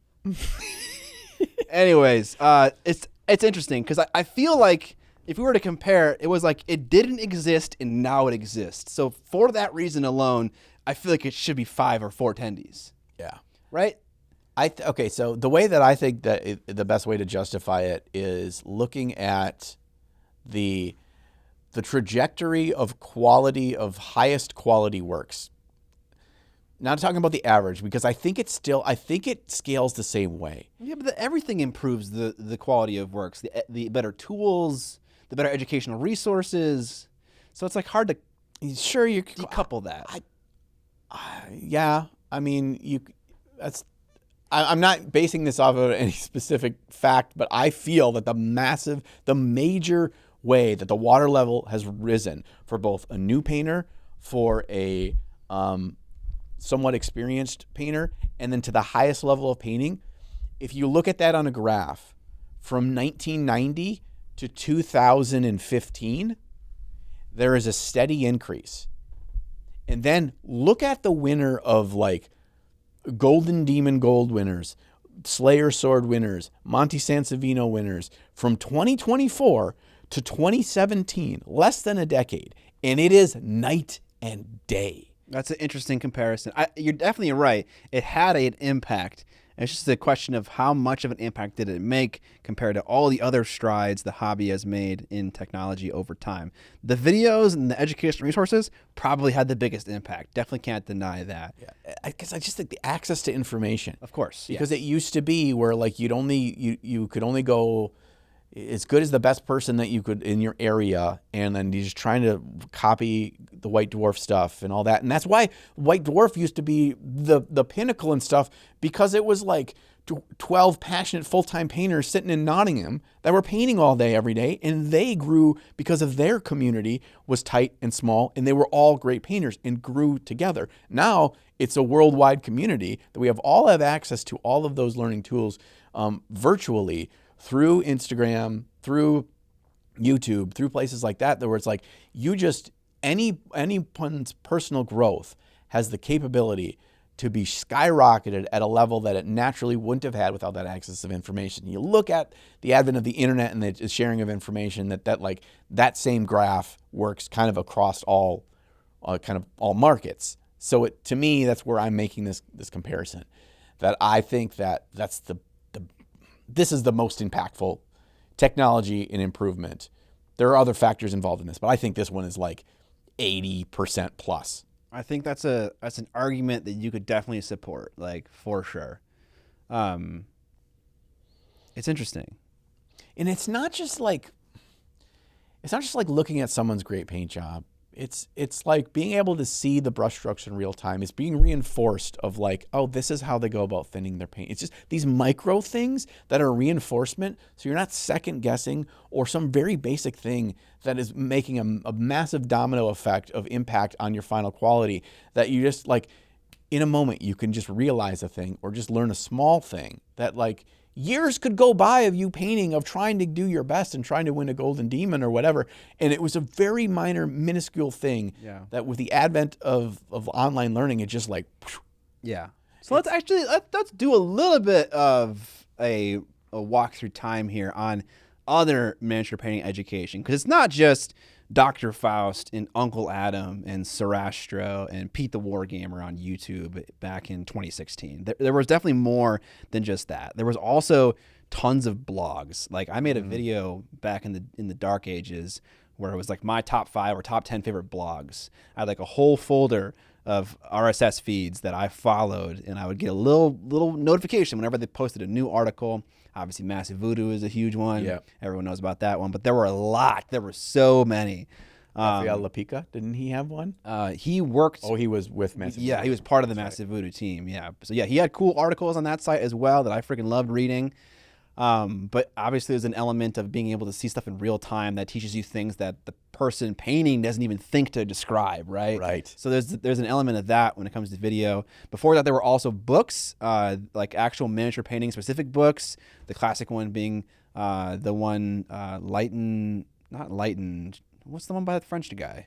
Not the James Gurney. No, not that one. Not that one. I can't remember it. There's a classic book by a classic French miniature painter that's been around forever and was a great source of education for a lot of people. Jacques Torres. That's a famous French chef. Oh, is it? Okay. And then even then, there were Miniature Mentor was a website that had video. I hesitate to call them courses. Video paint throughs of a professional painter sitting down to repaint a box star or a famous model they had done previously, again in front of a camera. So it's this really interesting perspective of someone who's already done the thing, redoing it and telling you what they learned the first time, maybe how they changing it based on their learned lessons. That was the kind of extent of education for miniature painting that I was aware of on the internet. Mm-hmm. So that's kind of where we're coming from, right? So yeah, it's very tough to like. I'm gonna give social media five tendies. Yeah, so it didn't exist. Yeah, social media. In terms of like how the question that I have for social media, and I'm talking specifically of Instagram. There are other ones, but it's like because it's the visual. So this is a visual medium, and that is the visual home, and then the most of it is there. But there are other areas. Why? I question it because I don't know how much it actually helps. That's the thing. Okay, sure. So is that what we're like? Obviously, there are elements of social media that harm the hobby. It does, yes. So, but is that a question we're asking right now? We're asking how much did it improve? How much did it increase? Positively impact. Positively impact. So you could say that it positively impacted in like 4 tendies, but then it also negatively impacted 1 tendie's worth. So that bounces out to 3 tendies. So that's how I'm interpreting it. That is fair. It has a negative impact, right? It does. The amount of the access to comparison you have at your fingertips, endless comparison, is insane. It's rough, yeah. And I'm working on a video right now, and one thing I wrote in the video that I want to share with you right now is that I think I probably have said this before, when I am looking at my Instagram feed, sometimes my brain makes this mental jump to see my entire feed as one individual. Yeah. Right? And it's like, I feel the need to outperform that one individual in quality and quantity. And it's like whenever I see someone do a new experience, and it's like, oh, damn it. I wish I was the first person to think of doing that experience. Or, oh, I had that idea and I never executed on it. And I just like, oh man, I was too slow. I'm slow. I'm losing. I'm not fast enough. And it's like, dude, that's fucking insane. It's like hundreds of hobbyists that I'm trying to beat at. And that just happens I don't know, naturally. Yeah, there's a lot of negativity that you can put on yourself. It's not like it's a toxic community. And, Yeah. But it also is that too, bro. I mean, it can be. Yeah. Okay, I don't know if you saw this, but Whittle Goblin posted some comments that she got on her posts on Instagram, and they're fucking unhinged. Let me just for this. Is it about her painting? No, dude, not at all. All right, here are the comments she got on a picture of her holding the new Skaven Tide box. Go away, tourist, just go away. Because no one wanted more horrors in their hobby. Tourist brain rot. You clout seekers never cared about the game or its setting. That's why gatekeeping is important to keep you clowns out. Party hard in the kitchen. People like this woman is why gatekeeping is important. Dude, what the fuck? I thought that I got negative comments. Mostly it's about shitting on my videos and my painting. They never come from me personally. Sometimes they do, but it ain't this bad. Let them come. Let them come. So yes, there are fucking evil, like just vile people on the internet, and they get to say whatever the fuck they want because of social media. Yeah, that is the flip side of the social media coin. Yeah. And that's why it's not healthy to be too personally invested in that. Absolutely. So that sucks. And I feel bad for her, and I feel bad for anyone that gets comments like that. That's shitty. You don't deserve that. People that are unhappy human beings that are miserable just feel better. Sometimes they just feel better by trying to make other people feel as bad as they feel. So, Absolutely, yeah. sorry your dad didn't love you, dude. But yeah, so I mean, I want to give it a 5, but there's a lot of negative that comes with it. That's and some of it really heavy stuff like that. Some of it less heavy because we kind of put it on ourselves, like, oh man, look at all the things you were saying, but they're all still some level of negativity. Yeah. I think the inspiration, the community, like togetherness, that kind of a thing from social media is very positive. So I would put that up to a 4 tendies. I think it's 4. It's not a full 5 in terms of the greatness that it brings to the hobby, but somewhere between 4.5 tendies. But I'm going to knock it down a bit because it's not all sunshines and rainbows, baby. I'm going to say 3.5 tendies. I'm going to give it 4. Okay. I'm going to give it 4. 3.5, 4 tendies, 4. It went from not existing to existing, but there is this caveat. So, But. Okay, and then online learning, specifically videos, specifically YouTube, specifically our 2 YouTube channels. 5 tendies. 10. 30. 6 out of 5 tendies. 6 out of 5 tendies? 7 out of 5. 7 out of 5 tendies. All right, we got there. Okay, so then we got just a couple things left. I'm going to lump together in the quality of the models / I wrote down Games Workshop's improved production. And I'm going to clarify by what I meant by Games Workshop's improved production. Okay. The production line, their ability to produce models. Because they're able to produce so many new sculpts, so many more models now than they did. Like, this is not that long ago, where the amount of new models that they had come out per year was like half of what it is now. And because they're doing that, not only do you have more options, more things to excite you, but you're also like, I'm seeing it's like the timeline is sped up for improvement on the sculpts themselves, because they're making more. And also kind of a side shoot to that is not just Games Workshop, but other technologies and the popularity and all that kind of stuff for other companies out of China or wherever, and the quality of miniatures that are being produced, the water level as a whole, right? So when we think about Zombicide models from Zombicide, the very first one, and then you look at the most recent CMON models. What's a good example of that? Zombicide Dead or Alive. Yeah, Zombicide Dead or Alive. It's a good example. CMON, the new Sword of Ice and Fire ones. Oh yeah. The new factions they remade that came out of the original game. Yeah, the remade ones are really nice. Yeah. So just the water level as a whole. How much has that improved? How many tendies would we give the quality of models and from a variety of different reasons why? Yeah. Here's the thing. What makes a great model has never changed. No. It's never changed. And so sometimes you'll find hand-sculpted models cast in pewter that are legitimately great because they understood what made a great model. Yes. Number of details, pose, depth of detail, all these things.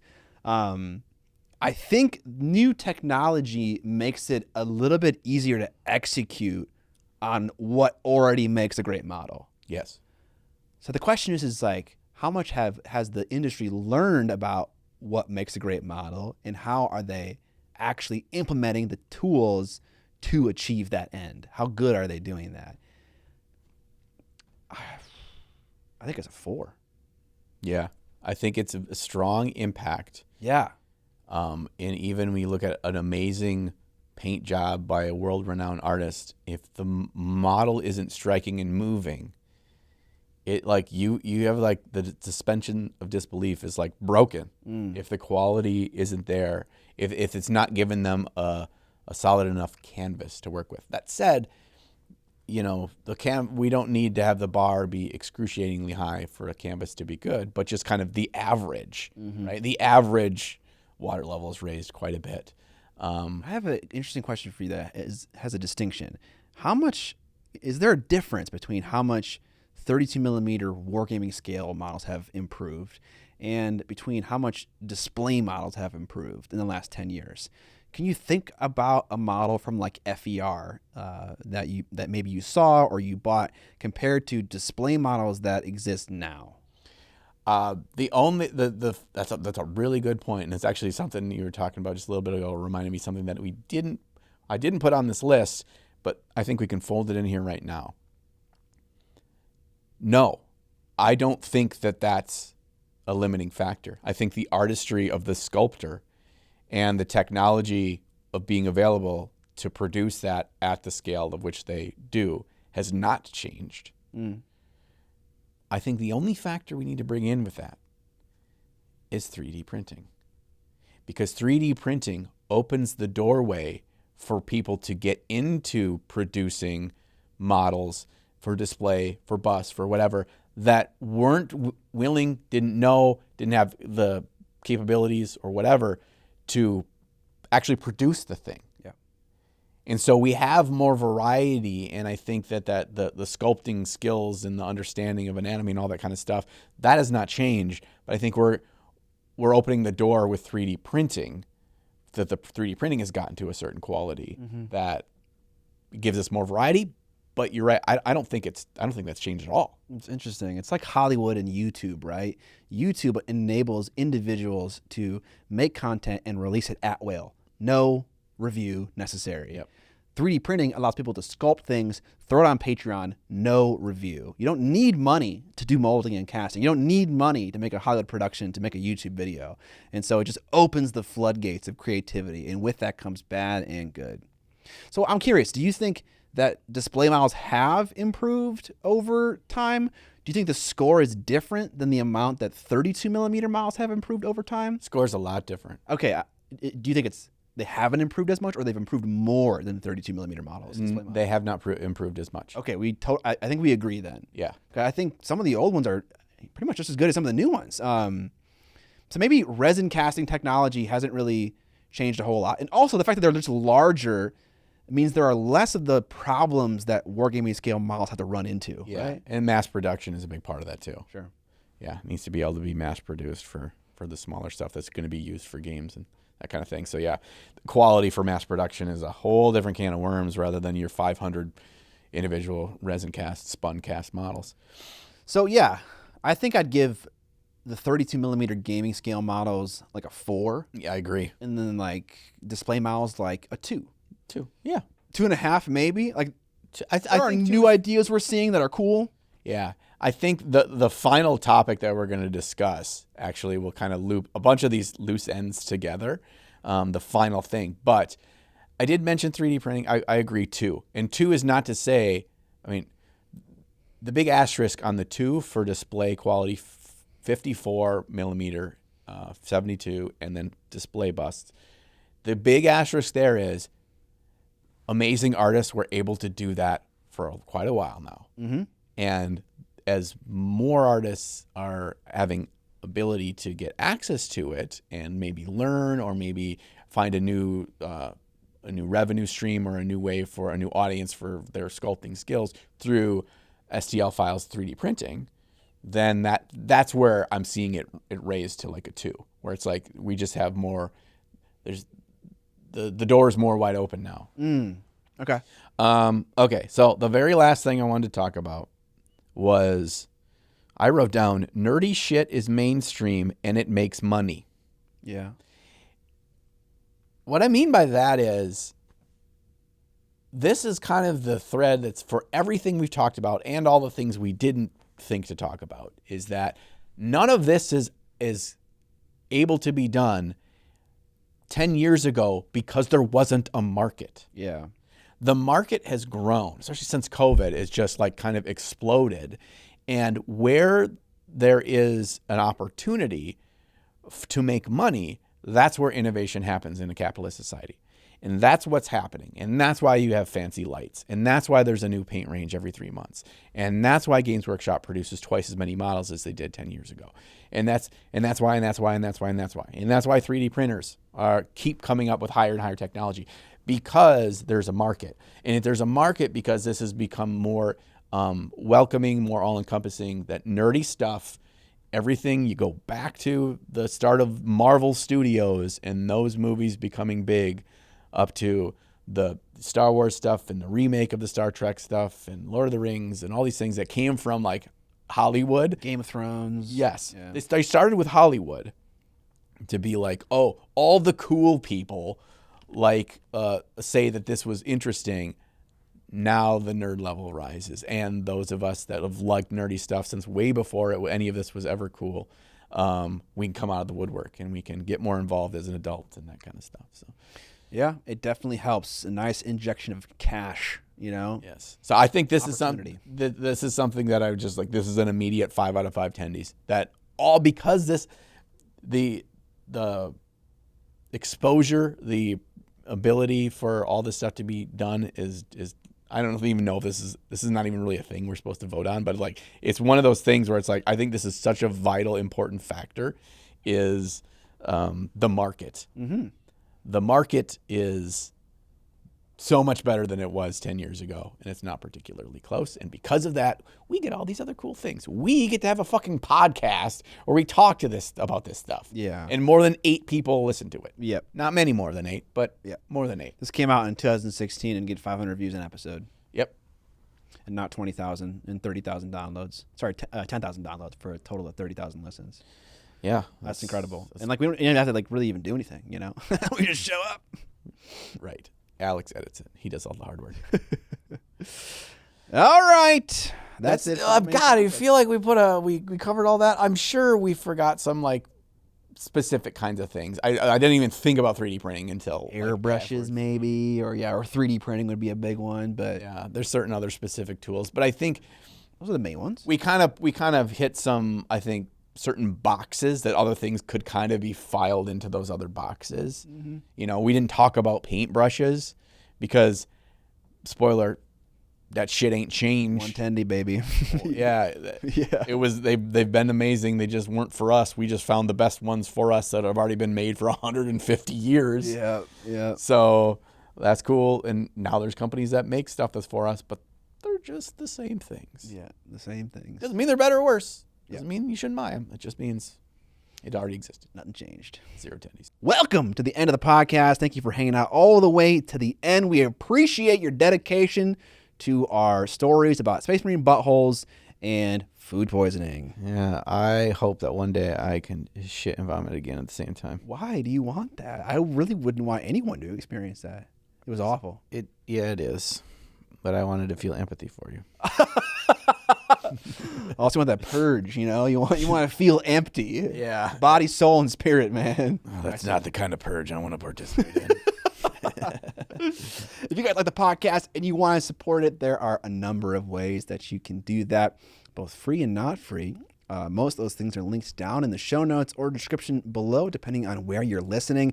Giving us a review wherever you listen to podcasts, telling your nerd friends about our podcast, spreading the good word. Those are all great ways to do it for free. We play an ad every 30 minutes on our YouTube episode. So if you whitelist our channel, you'll get an ad and we'll get a little extra CPM from that. If you got some cash to spend, you can spend it on some Tup merch. Linked down in the show notes, some t-shirts, some pants, some cups. Or you can consider investing in our Patreon to get an extra 30, 20 minutes of content per episode where we discuss models that we love from other painters, techniques we've tried out, and experimented with both positive and negative results.